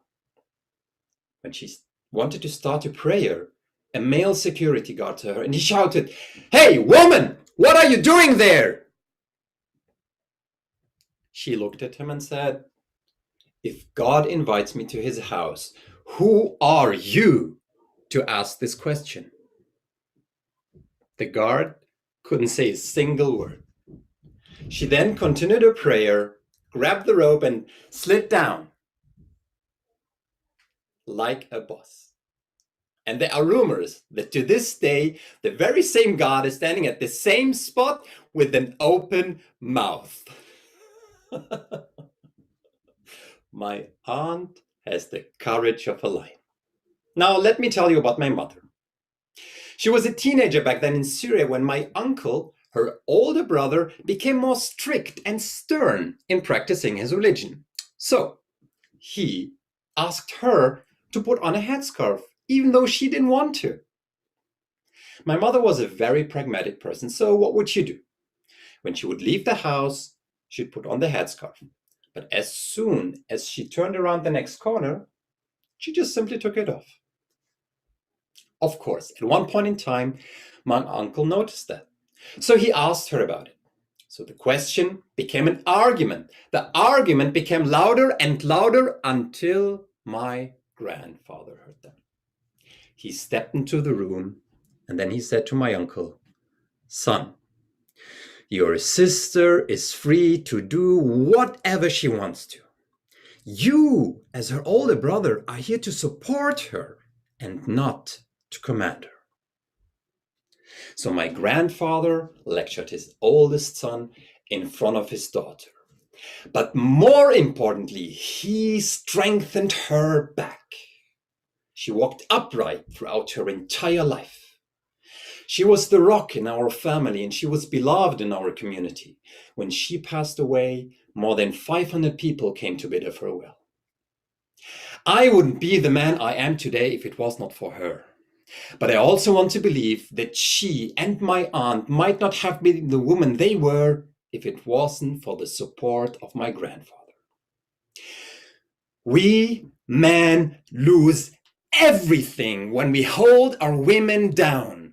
We don't just lose our dignity, but we lose our right to be part of this fabric called humanity.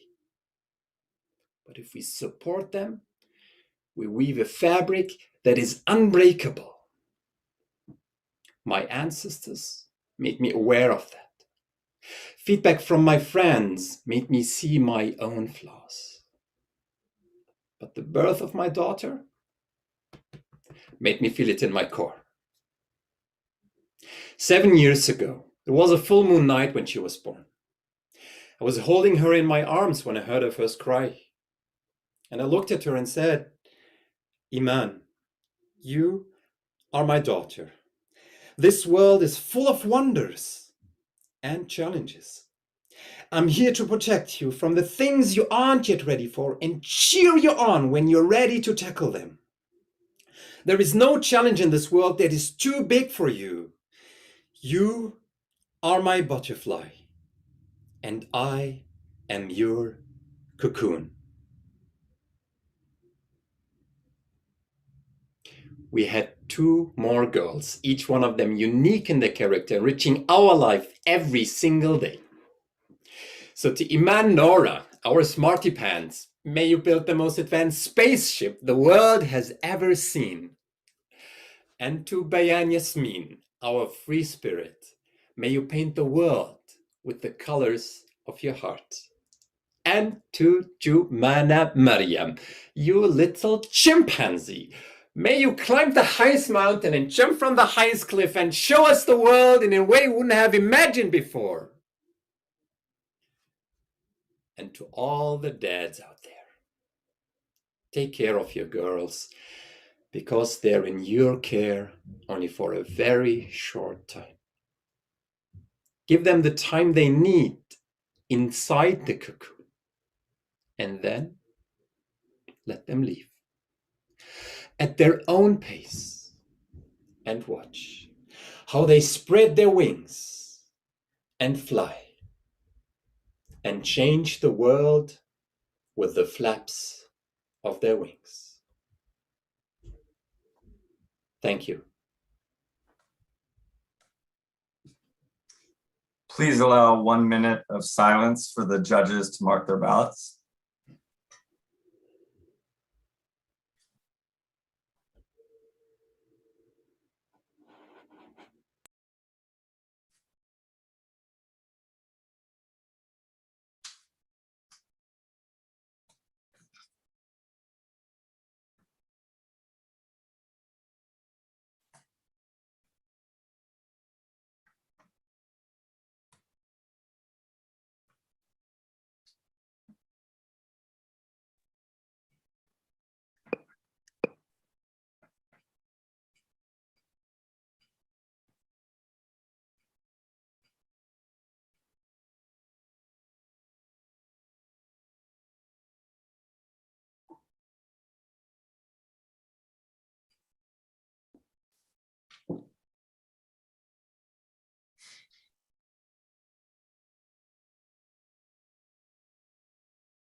Great. Speaker number 2, can you see the timer? Yes, I can see the timer. Great. We can hear you and see you well. Contestant number 2, Gaurav Mitra. It does not matter. It does not matter. Gaurav Mitra. The moment that you've been waiting for is finally here. Today, we would witness the most awaited match in the history of sports. Ladies and gentlemen, welcome to the 2021 World Wrestling Championship Finals. Are you ready? To my right is the challenger. He weighs 300 pounds and stands 6'6" tall. From Death Valley, California, please welcome the challenges of our lives. To my left is the defending champion. He weighs not nearly as much and he's barely standing, but he is the people's champ. He is you and me. Please welcome the common man. Contest Master, Toastmasters, every morning that you wake up, do you feel like a fighter, full of energy and enthusiasm? Or do you sometimes feel intimidated by the life's challenges? I'm here to talk about my mantra for dealing with those challenges. It is never too late to start over. The future does not depend on the past. It depends only and only on the present. The past does not matter. Repeat after me. It does not matter. That was easy. I learned this from my first teacher, my mother. She always wanted to be a lawyer, just like her father. When I was born, she had just started going to grad school. A bright, beautiful, budding lawyer gave up her career just to raise me. At home, she made sure I did well in school, but on one day before an important exam, she was nowhere to be found. My father took me to the exam center the next day. I didn't like that. She was supposed to be there. It was our ritual. She came back home to this grumbling child, sat me down and said, "I'm sorry I wasn't there with you today. I think you're curious about the reason. While you were writing your exam at your school, I was writing mine at the law school." I was ashamed of my ignorance, but I had newfound respect for my mother. She had managed to balance looking after a family with attending law school. She eventually got her degree and has been working ever since. Every time life hit her hard, floored her with punches, she made sure she got up. She could do all that because she believed it was never too late to start over. The past did not matter. It does not matter. My mother is part of a team. The other half of the team is my father. He's the hand that has held our family ship steady over the decades. He's perhaps the most handsome man I know. Wait, second most handsome. I still remember a warm summer morning many years ago. I had noticed a look of worry on his face. I didn't pay attention to it then, but our life started to change after that day. We started to spend money very cautiously, barely took any vacations, and focused just on the necessities in life. The curious, rebellious teenager I was, I quizzed my mom with these questions. What is different? What has changed? All I got back was diplomatic nothings. Sometimes I wanted to pick up the phone to call my father at work and ask, what is different? What has changed? But I didn't make that call. Months later, I realized that the number I've been trying to reach had ceased to exist. Our decades-old flourishing family business was no more. In his 50s, my father took up a new job. He competed with men half his age and twice the energy, but he had twice the willpower. He could manage such a pivot in his career because he believed it was never too late to start over. What he had done or not done till that point of time, it did not matter. It does not matter. And that brings us back to the defending champion.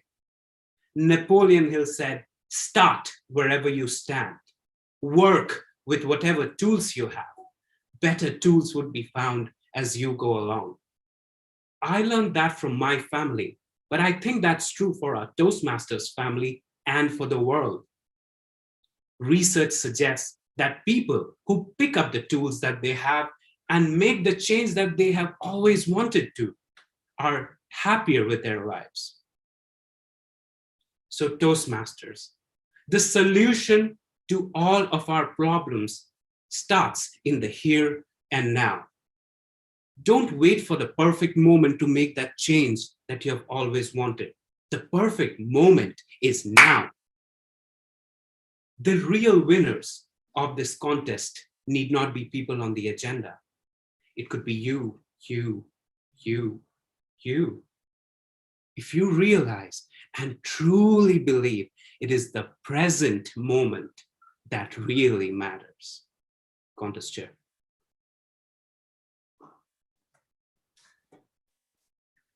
Please allow 1 minute of silence for the judges to mark their ballots.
Speaker number 3, are you able to see the timer? Yes. Great, and we can hear you and we can see you. Contestant number 3, Stephen Chin. Don't sweat the small stuff. Don't sweat the small stuff, Stephen Chin. Mommy, Daddy, help me, help me. Oh, Melissa, what's wrong now? There's another monster under my bed. Not again. Contest chair, fellow Toastmasters. When you're feeling stressed, you can add to your stress by dwelling on what's bothering you. Or you can choose instead to reflect on what you have to be thankful for. And don't sweat the small stuff. Have you ever had a really bad day? I mean the kind of day where nothing seems to go right. My bad day was just beginning in Bristol, Connecticut at 2 a.m. when our 3-year-old daughter, Melissa, had her 4th nightmare of the night. I hadn't had a wink of sleep all night. And I was scheduled to work a 12-hour shift in the ER at 7 a.m. So I was really starting to unravel. That's when my lovely wife, Loretta, gave me a calming kiss, followed by her favorite line. Remember, honey, don't sweat the small stuff. Don't sweat the small stuff? I never really knew what that meant. I got to where I was as an emergency physician by sweating over everything, from girls to grad school. But all of that was about to change. Beep, beep, beep, beep, beep, beep, beep, beep, beep, beep, beep, beep, beep, beep, beep, beep. 6 a.m. already? Aw, it snowed all night. There must be 2 feet of snow in my driveway. After shoveling my way out to the road, I crawled through stop and go traffic all the way to work. I finally arrived an hour late and a dozen patients behind. It was the usual mix of coughs, sore throats, aches and pains. But at 11:36 a.m., the call came in. Paramedics were coming in, lights and sirens, with a crib death baby. We broke out the infant crash cart and gathered the team. The double doors burst open as the paramedics barreled in, frantically giving chest compressions to a limp and lifeless 2-month-old boy. We all descended on the child at once, working feverishly to give him an airway, intravenous lines, and drugs to restart his heart. Normally, we only worked to revive patients for about 20 minutes. And this boy was so tiny, like Melissa was at that age. None of us wanted to give up on him. We tried everything for over an hour, but there was no response. Not one single heartbeat the whole time. Finally, I had to pronounce him dead. Some of us sobbed. I just fell silent at the gravity of losing a child. But when I broke the news to the family, there was an ear-piercing "No!" And that made us all feel even lower. We were so physically exhausted and emotionally drained, we could no longer function. The hospital sent us all into grief counseling, and I spent the rest of the day in a daze. When I finally got back home, I just collapsed on the living room couch. I felt defeated. Loretta hadn't seen me yet, and she called to me from the kitchen. "Steve, Melissa's been really bad today. She knocked over the fishbowl, killing all the fish. I spent all day cleaning up water, broken glass, and dead fish, and I think there's still one missing. You better have a talk with her and help her find that last fish before it starts to smell." "Yes, dear." "Melissa?" Melissa slowly peered out from behind the doorway, her eyes welling with tears. "Sorry about the fishbowl, Daddy. I didn't mean to. Please don't be mad at me." "Come here, sweetie." Melissa slowly crept out toward me, eyeing me, as though I were that monster from beneath her bed. When she finally came close enough, I just scooped her up in my arms and held her so tightly she could hardly breathe.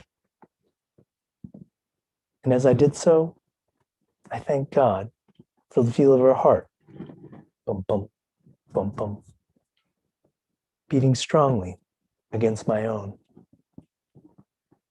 And then I whispered in her ear, "It's okay. Daddy knows you're a good girl. And I love you." In that moment, I felt so blessed and at peace with the whole world.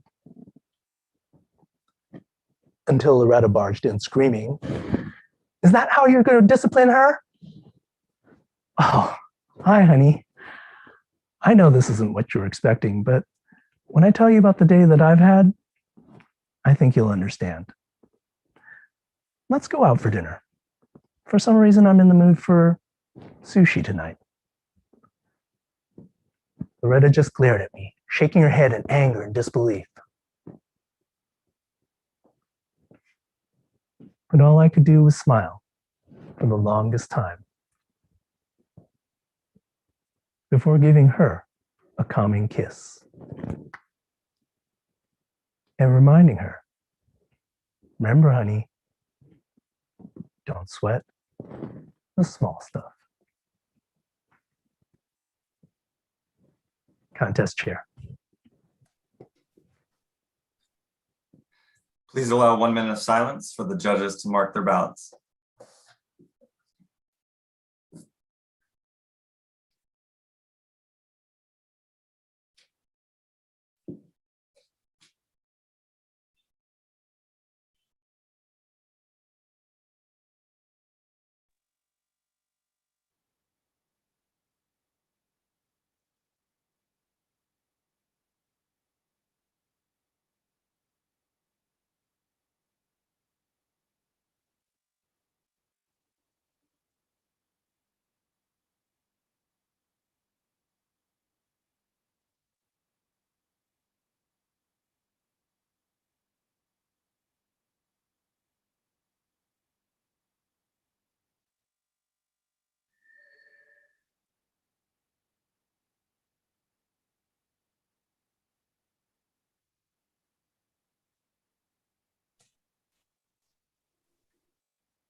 Speaker number 4, are you able to see the timer?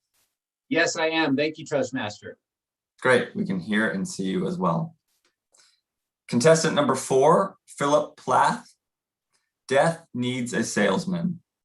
Death needs a salesman. Philip Plath. Does death really need a salesman? How else could I interpret this flyer in the mail advertising an informational seminar? For cremation services? Offering a free lunch? There's no such thing. Oh, a chance to win 2 first-class tickets. 2 first-class tickets to where? To hell? Toastmasters, honored chair, this flyer started me on a journey that I want to retrace with you, and I hope you are as touched as I was at journey's end. First, I reserved my spot at the seminar. Sitting there in front of my plate of free food, I raised my hand and I asked, death is coming for us all. Why are you pre-selling it? And they told me it was straight marketing. Upon my eventual demise, who knows where my family might take me for my final arrangements.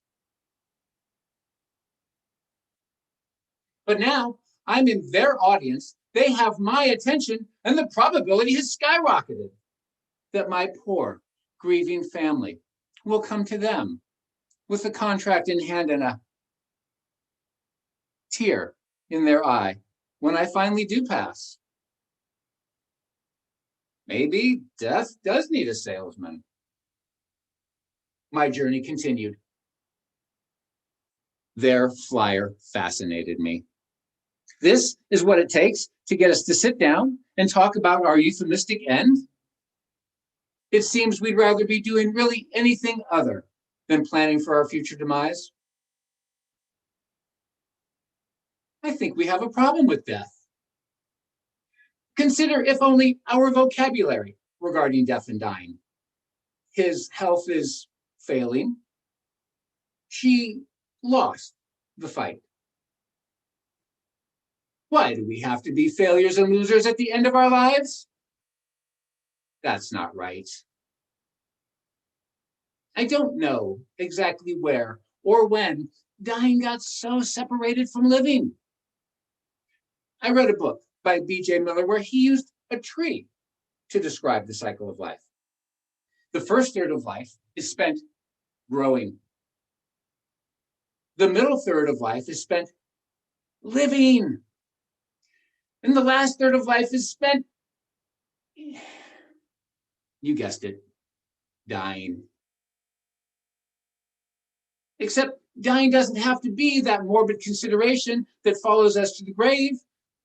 Rather, it can be a natural progression, allowing us time to give all we can before our end. I read that description and my mind went immediately to mentorship, service, and contribution. All Toastmasters hallmarks. Dr. Miller started his book with the most incredible sentence. There is nothing wrong with you for dying. I hadn't considered it quite like that before, but that's exactly what we do. We think there's something wrong with us for dying. Reading that book, I remembered a speech from a Toastmasters Club meeting presented by a beautiful speaker, Mr. Sang Hua. His message that night was, hold on. Hold on to life. Live it. Hold on to those you love.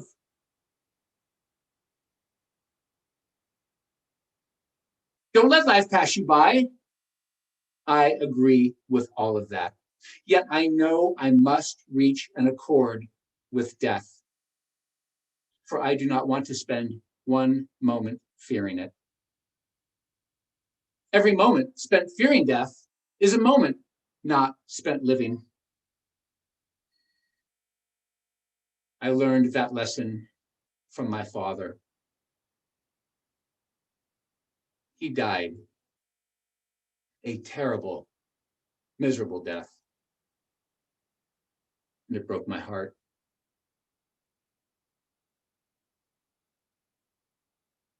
Not only because it took him from us prematurely, but also because his overwhelming response to his terminal diagnosis was fear and denial. That fear and denial kept him isolated from the love and grief of those closest to him. My mother, on the other hand, tells me she will never die, but rather will live on in my heart forever.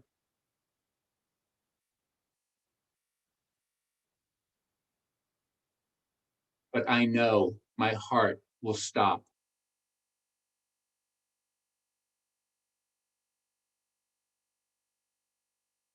One day. Our denial of our mortality can cause us to fret and fear, keeping us from being present and seeing clearly into our future. Could my mother and I have a more honest, more meaningful relationship if we stopped talking in platitudes?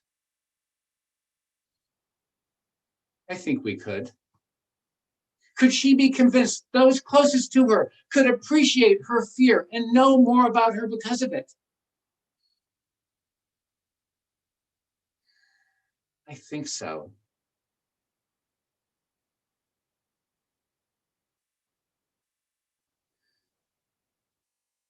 I hope so. Toastmasters, I do believe death needs a salesman.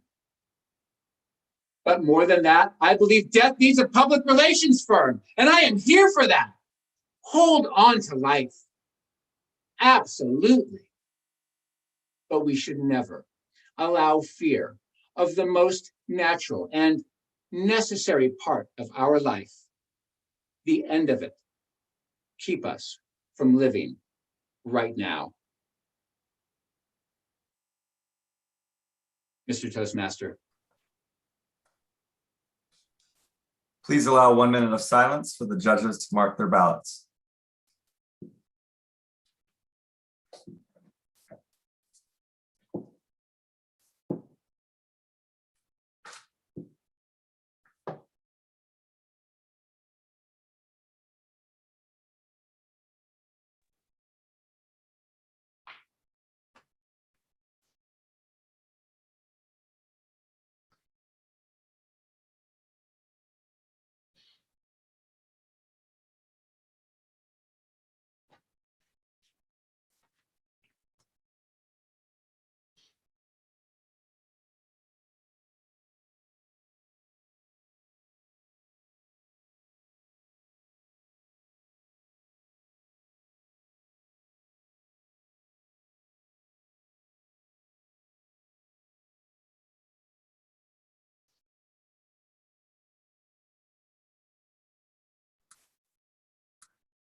Speaker number 5, are you able to see the timer? Yes. Great, and we can see and hear you well. Contestant number 5, Joe Shaw, peanut butter sandwiches. Peanut butter sandwiches, Joe Shaw.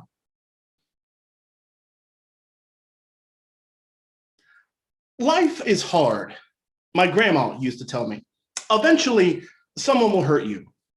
And when that happens, you get to choose. Fight back or forgive. What will you do? Contest chair, ladies and gentlemen, as a kid, I played baseball with my friends in the field behind my grandma's house. We played all day, every day. And each day for lunch, my grandma made us her world famous peanut butter sandwiches. These were beautiful. A single piece of toast with a thin layer of peanut butter spread on top. Simple. What made them special was she wrote your name into the peanut butter so you knew this one was all yours. Grandmas are good at that kind of thing, aren't they? One day we went down to our field, but no one could find a ball. No problem. My grandma has one. I've seen it. It's in a plastic case on her bookshelf. I walked into her house, removed the ball from its case, and went back down to the field to play. A little while later, Grandma came out frantic, asking to see the ball. What I didn't know was this ball was a gift from my grandpa. He got it signed by Ted Kluszewski, my grandma's favorite Major League Baseball player, when he was on a business trip in St. Louis. Oh, Grandpa carried that ball with him everywhere that trip. He was so excited to give it to her. Only he never got the chance. Grandpa had a heart attack, died in his hotel room. They found the ball in his suitcase, his last gift to her. When I lifted it up, I could see it was covered in dirt, scuff marks. The signature was gone. And when I gave it to my grandma, she started to cry. Life is hard. Eventually, someone will hurt you. I heard that speech hundreds of times growing up, but I never thought I would hurt her. The next day, my friends went up for their sandwiches. I hung back, sat alone on a swing set next to the field, too ashamed to go in. Grandma came out later and sat next to me. I'm sorry, Grandma. Oh, I know. I have something for you. And she gave me a plate with 2 peanut butter sandwiches. The first one said my name. The second, I forgive you. I took that sandwich like communion and smiled. Grandma smiled too. And like that, everything was all right. All the guilt I felt, all the pain I caused melted away instantly with those 3 beautiful words. I forgive you. And it felt like freedom. Fellow Toastmasters, forgiveness is sticky. Like a peanut butter sandwich, it stays with you. And this lesson has stuck with me my whole life. But it was many years later that I learned how truly beautiful forgiveness could be. Grandma was out for a drive on her way to the library when someone ran a stoplight at twice the speed limit and broadsided her. The paramedics came, swarmed around her, trying to save her life, but she broke her neck on impact and died on the way to the hospital. We lost her. The other driver was a college kid named Amanda. She walked away from the accident without a scratch. Sometimes life just isn't fair, is it? We all struggle with this. My mom in particular, for weeks, she couldn't eat, couldn't sleep, had even taken to stalking this kid, Amanda, on the internet. She's on Twitter. She's on Instagram. Have you seen these pictures? Have you seen how she smiles? Why the hell does she get to be happy? Mom just couldn't let go. And if I'm being honest, neither could I. A few months later, the local high school had a traffic safety seminar, and Amanda was listed as one of the speakers. You better believe we went. We wanted to see this monster face to face. But I think something changed for all of us when Amanda got up to speak. The worst part wasn't losing my license or the pain. It's when I lay down at night. I see that wreck happening over and over and over. I just want to warn them. I want to stop it. I just want to say, I'm sorry.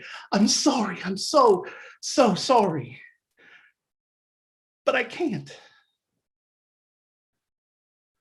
And what we learned in that moment was Amanda wasn't the monster we'd made her out to be.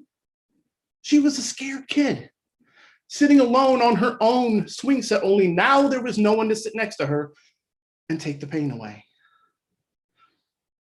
Afterward, my mom introduced herself. The woman you killed was my mother. Amanda lowered her head in shame, but my mom didn't stop there. I heard what you said, and if she were here, she'd want you to have this. Mom reached into her purse and pulled out a small plastic container with 2 peanut butter sandwiches. The first one said Amanda. The second, I forgive you. Amanda took that sandwich like communion and smiled. My mom and me, we smiled too, for the first time in months. And just like that, everything was all right. We couldn't bring my grandma back, but all of us could finally move on. And that's what forgiveness does. It lets you move on.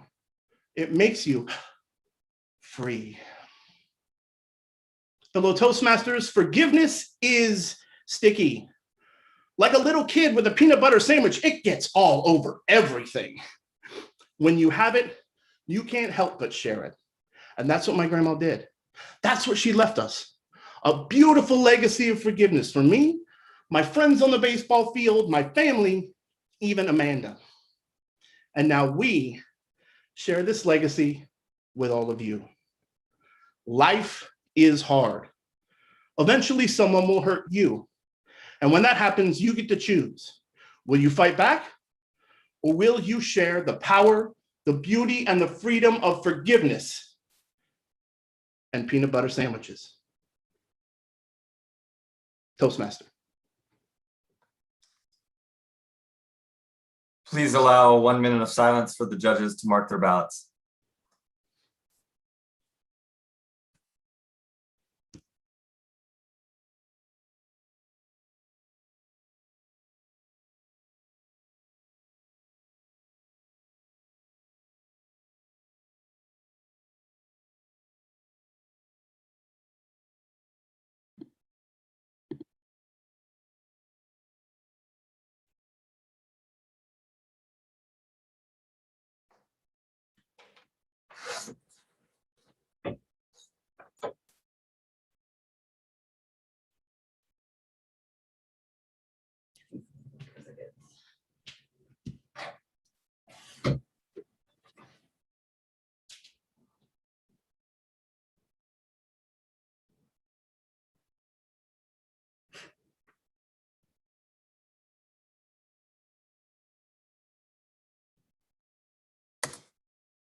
Speaker number 6, are you able to see the timer?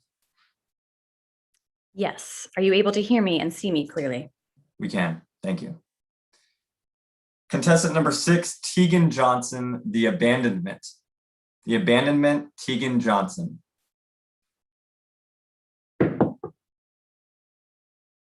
It's my mom knocking on the door for the second time this hour.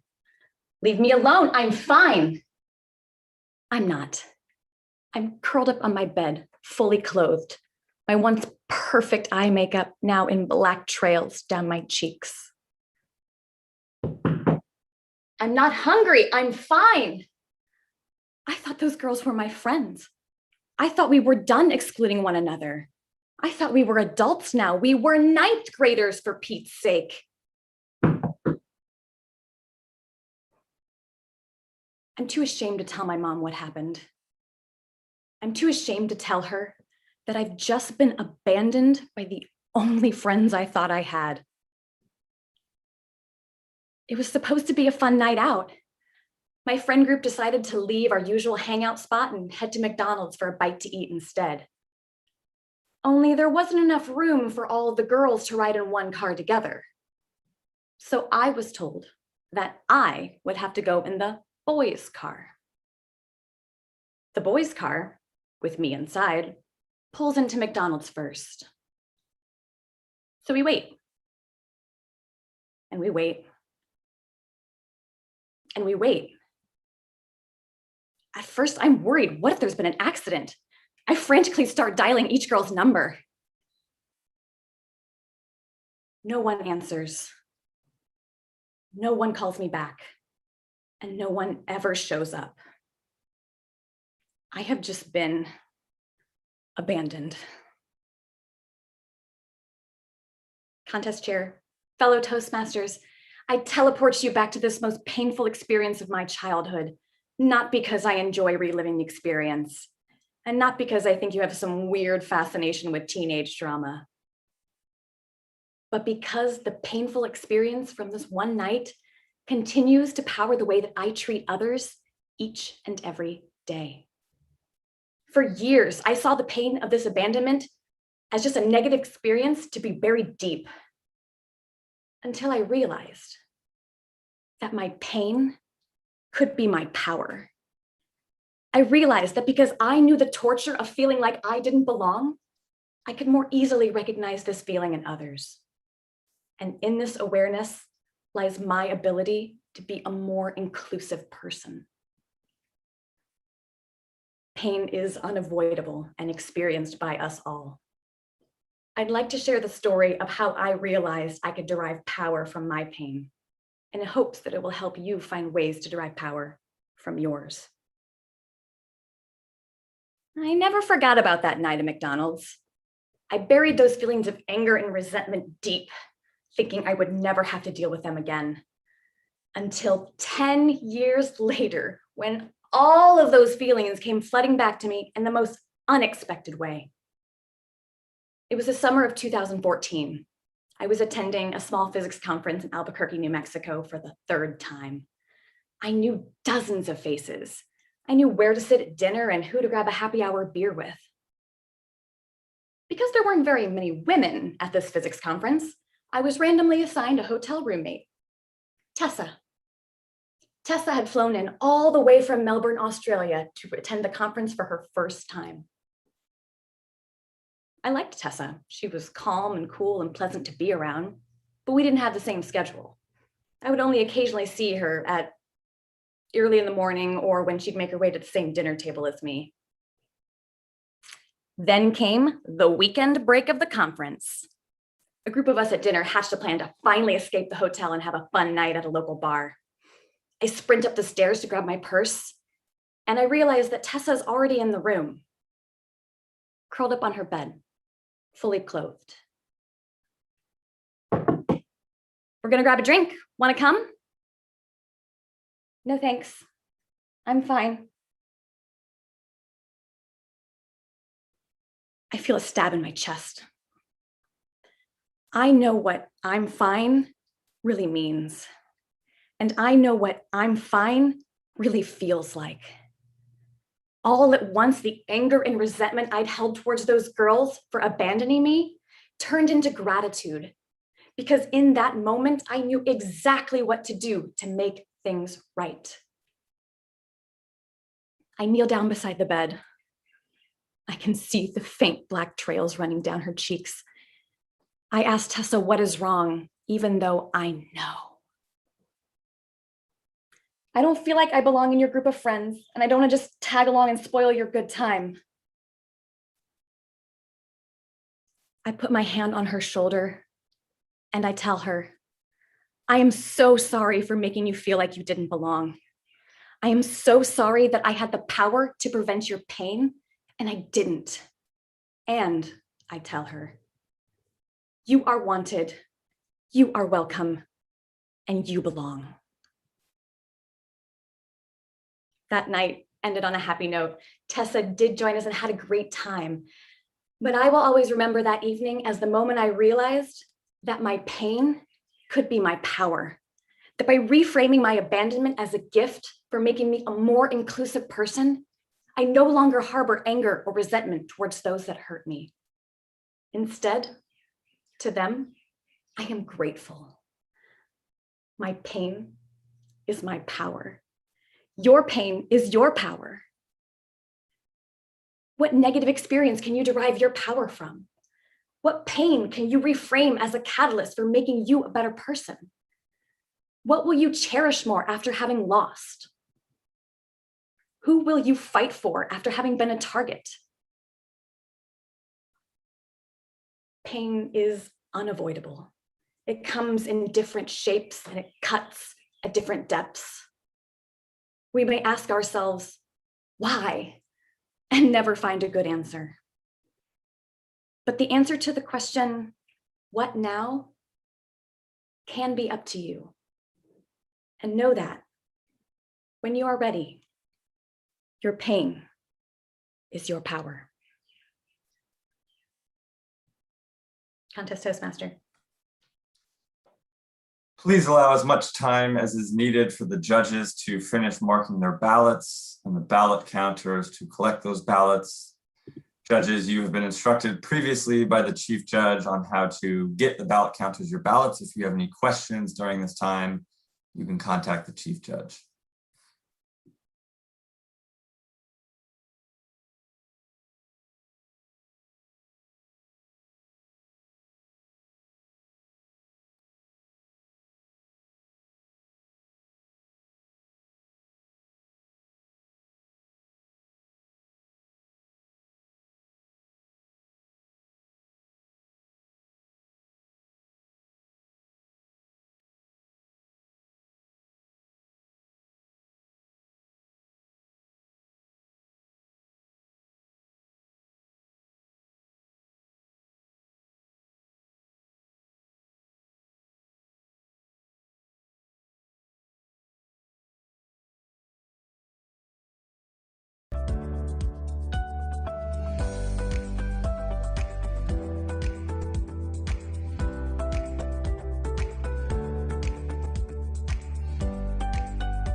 Toastmaster.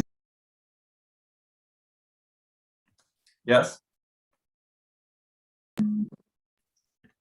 All ballots have been received. You can go ahead and go to the interviews. Great, thank you, Katrina. I would love to invite each and all of our contestants, or 6 contestants, to unmute yourselves, take yourselves off camera. Now, your task is done. Now it's time to have some fun and get to know you a little bit more. So once I see that each of you is on camera, we can start with some contestant interviews. There we go. Great. Tamim, are you able to come off camera? Come on camera. There you go. Great. So I will start by asking each of you the same question, and we'll go in speaking order from number 1 to number 6. Curious to know how long you've been in Toastmasters and what club you're representing here today. Tamim? I've been with Toastmasters for 265 years.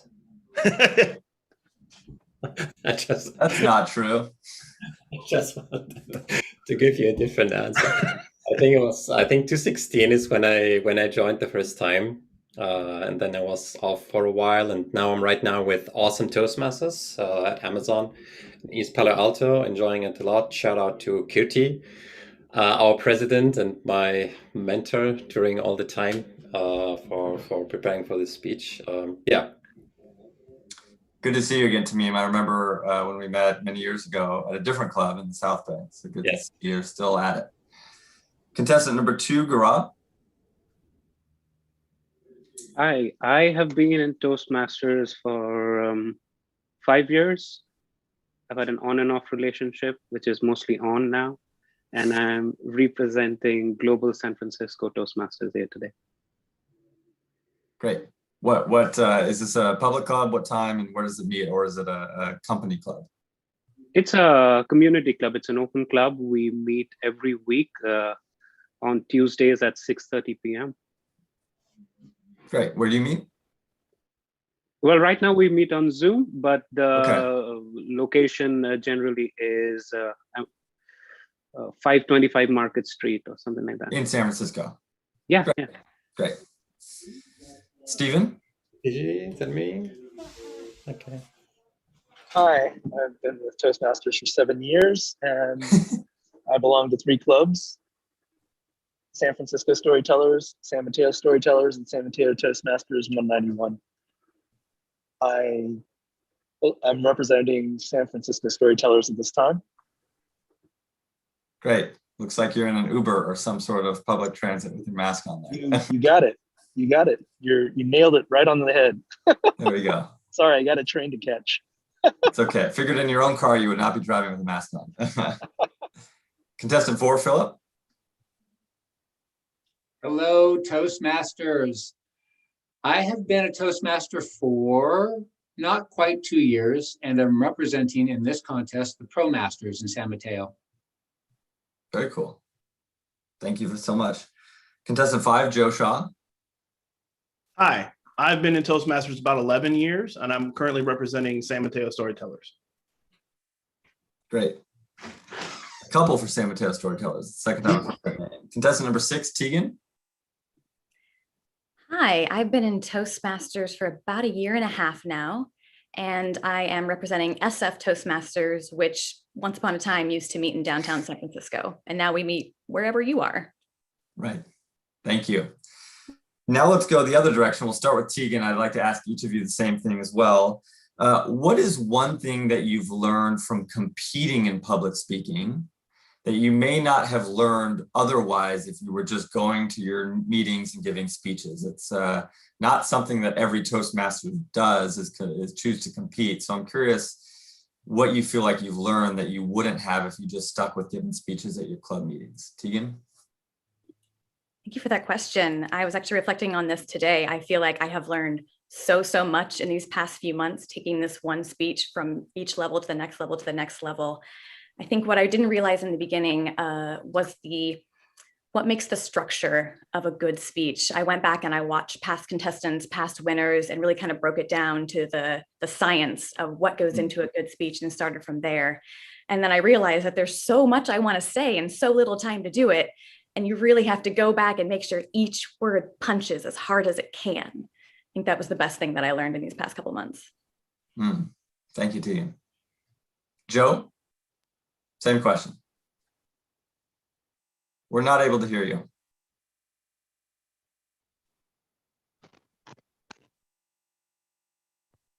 Your microphone is not functioning. There you go. You're good. Very good. I've learned in situations like this that it's nice to have an early response to difficult questions, because then you don't get everybody else take all your answers in advance. But I've learned that when it comes to doing speech contests, you really have to bring your A game, and you have to think of ways of being creative that you might not have otherwise thought of in advance. So like, you have to really go for that extra thing and spend time with each little line and say, how can I make this better? And then bring it all back together. So it's really taking the time to make it as good as it can be in hopes that that you keep going on.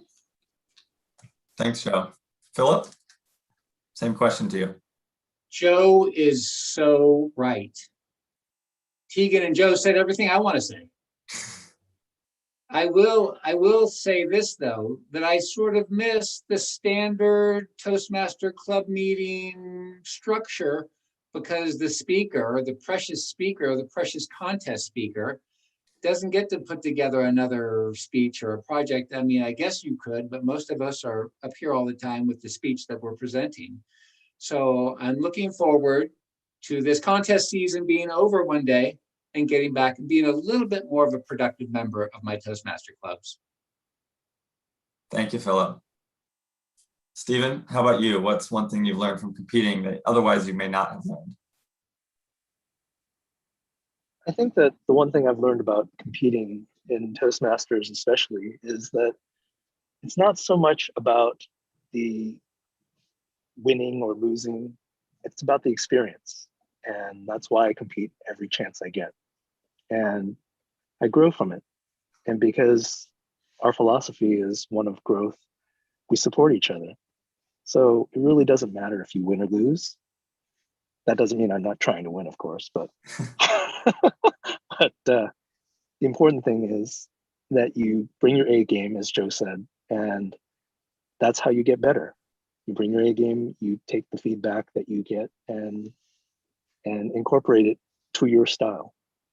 So not every feedback that you take, that you receive meets with your style, but take what fits your needs and don't worry about the rest. Don't sweat the small stuff. Thank you, Steven. Gaurav, how about you? One thing you've learned from competing in public speaking? Well, I think personally, what has been fascinating for me is to watch the journey of my speech. It started off as a project, and there was this continuous. It has evolved.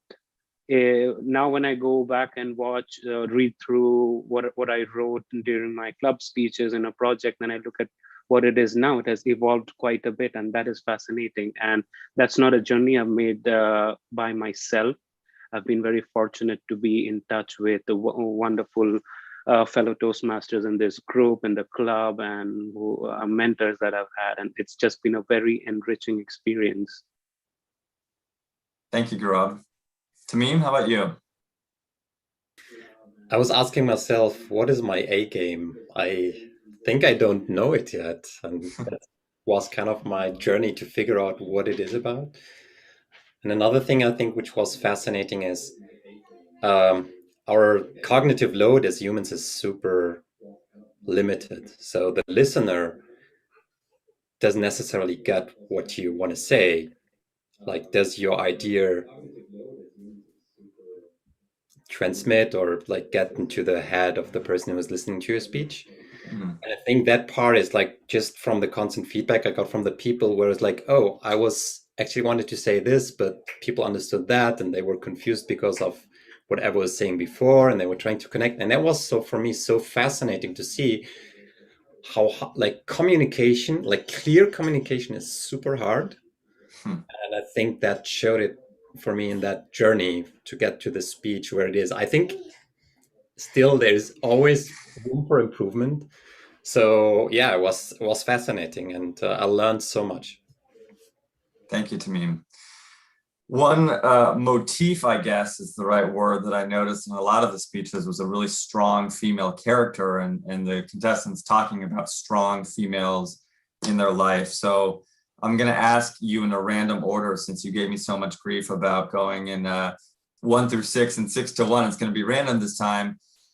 Tell us about one strong female speaker that you like. It could be somebody in your Toastmasters group. It could be a famous person who is really eloquent, a professional speaker, a TED Talk that a female gave. Tell us about somebody in the speaking world who's female who really inspires you. And I'm just going to go random so you don't know my order. And we'll start with Philip. Yay, I get to answer first. What a great question, Mr. Toastmaster. And I'm afraid I'm going to leave a lot of people out when I cite Mayor Repetto. And I'm going to cite her because she was the first person that said, when she heard this speech, that this is a contest speech. And there's so much of what we do and what we do well that we have to believe that we can do well. So it was her inspiration on me that has allowed me to be at this contest today. Without her, I might not have believed that this was a contest speech, may not have turned it into club area division wins. So I'm going to have to say Mayor. And all the rest of you wonderful Toast mistresses out there, you're wonderful too. Thank you. Thank you, Philip. I've just been notified by the contest chair, Janet, that the winners have been announced. So maybe we could just go through and just tell us the name of the person and we can go look this person up or hope to meet this person at some point in time. So Gaurav, real quick, 5 seconds. Well, my favorite female speaker is Christina Matthews from our club. If you want to see her speak, Tuesdays, 6:30 p.m., Global SF Toastmasters. Thank you, Gaurav. And Tegan, how about you? I once got a chance to see Madeleine Albright speak at a conference, and she repeated her key phrase of, "There is a special place in hell for women who do not uphold other women." Ah, very powerful. Joe, how about you? I would say what year did she win? 2008 world champion public speaking, Lashonda Rundles. 2008 or 2018? 2008. 2008. Thank you. Tamim, how about you? Same question. I will say Kirti Valivela, who is my club president, and she did not compete in my club at the club level, and I'm sure at that point in time I wouldn't have made it. So she's my favorite speaker, being my mentor the whole time. So yeah. Thank you, Tamim. Stephen, same question.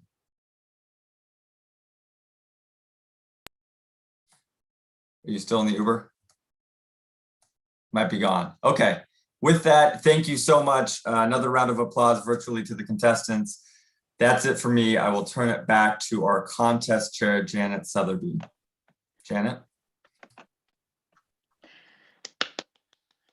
Thank you, Brad. You did a fantastic job. I really appreciate it. And yes, I don't want to keep you guys in suspense because the judges have counted their votes. But before we announce the winners, I have to thank everybody who put this fabulous contest together. So many people. Let's give a round of applause to Joy Fang, our evaluation Toastmaster. Brad, again, fantastic job as our international speech Toastmaster. Katrina Myers, Queen of Tech Chair, thank you, along with the co-tech chair, Christina Demore. We would have been lost without you today, so thank you. Let's not forget John Martos, our Sergeant of Arms, and how about our Chief Judges? Fantastic job. Evaluation judge was Robert Tang. International contest was Janice Hom. Fantastic job as judges.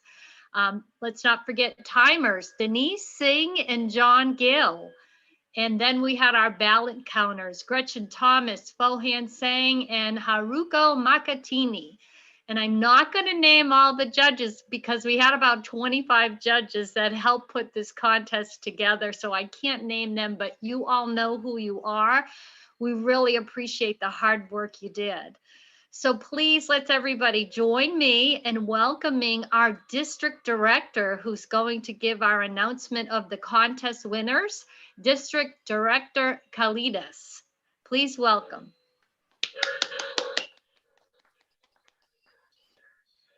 Thank you, Janet. Could you please confirm that you can hear me and see me? We can hear you loud and clear. Thank you, Janet. Good afternoon, everyone.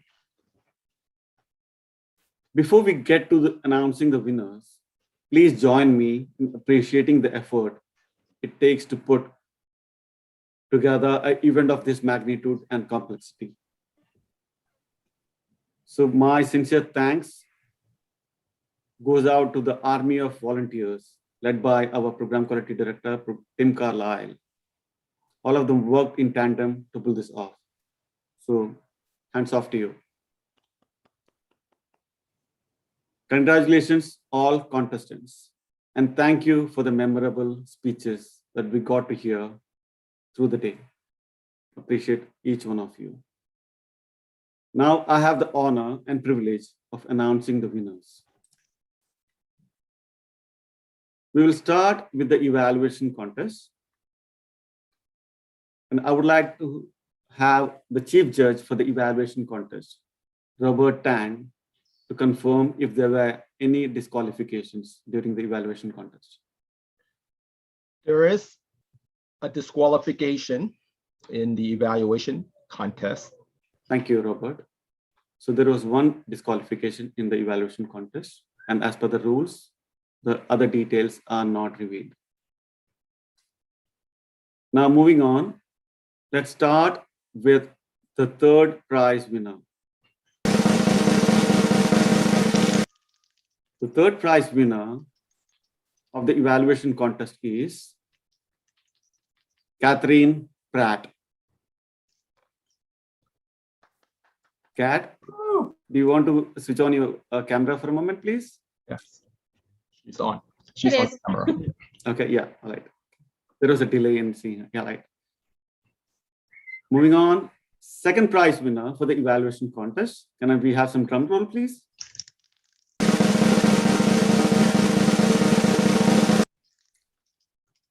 Thank you, Katrina.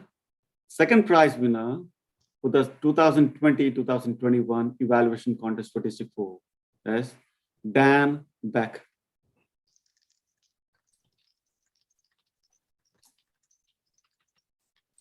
Congratulations, Dan. Now, the winner of the evaluation contest. The first prize winner for the 2020-2021 evaluation contest for District 4 is Nell May. Oh! Go Nell! Woo! Congratulations, all winners. Kat, Dan, and Nell. Now let's move on to the international speech contest.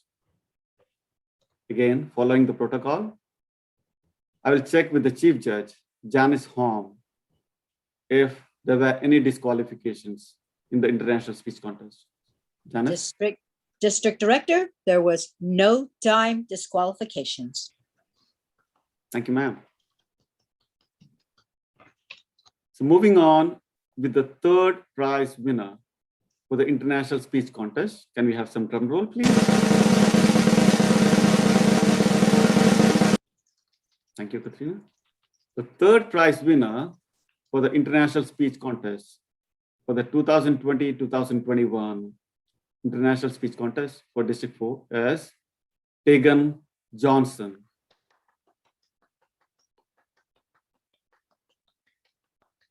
Congratulations, Tegan. Moving on, the second prize winner. The second prize winner for the international speech contest is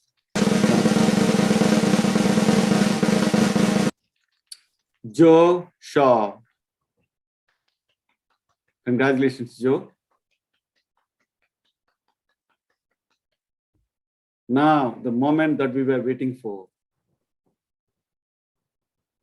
The individual who will be representing District 4 in the next level of the international speech contest.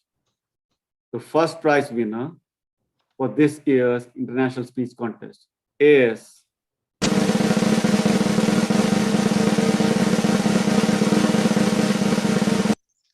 Stephen Chen.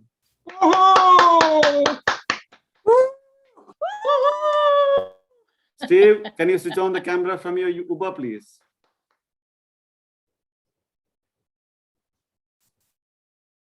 Looks like we lost Stephen there.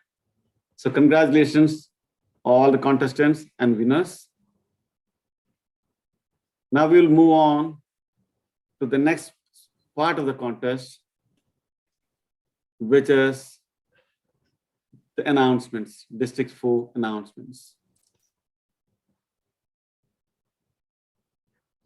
Our club group director couldn't make it to this part of the event due to a personal emergency. So I will be representing her today. We have an incentive that our club group director wanted to announce. And name of the incentive is Beat the Clock. And the details are as you see on the screen. You add 5 new, 12 or reinstated members between May 1st and June 30th. And you have 2 things that you get as a reward for the club.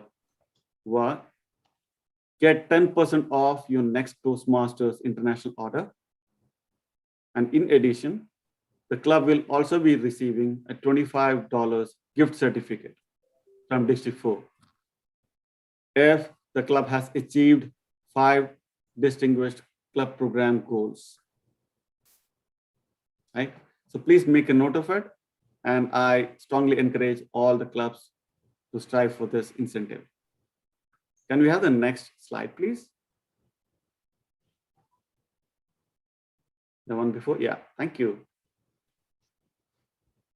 This would be, now that the district contest is over, and which actually pretty much and concludes later today after we have our session with Margaret Page. The biggest event for us for District 4 would be the district leadership celebration. As you see, during the district leadership celebration, we honor all those Toastmasters, District 4 Toastmasters, who we lost over the last 1 year in the in memoriam section. Later, we'll also be recognizing the members, the clubs, the areas, the divisions, the newly minted Distinguished Toastmasters, the DTMs. And finally, we'll also be recognizing the 2020-2021 district leadership team. It'll be followed by a roast of the outgoing district director, which is me. And then it'll conclude with the installation of the new team, which will be taking charge starting July 1st. So please make a note of this event, and please look out for the email which will be coming out from the districts in a few days. Are there any other announcements, Tim?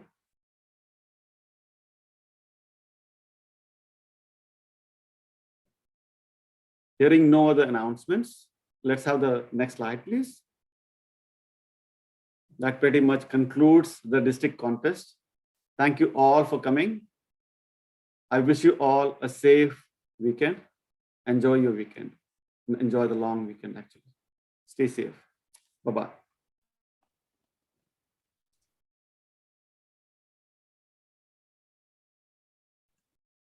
All right. Yeah. Great job, everyone.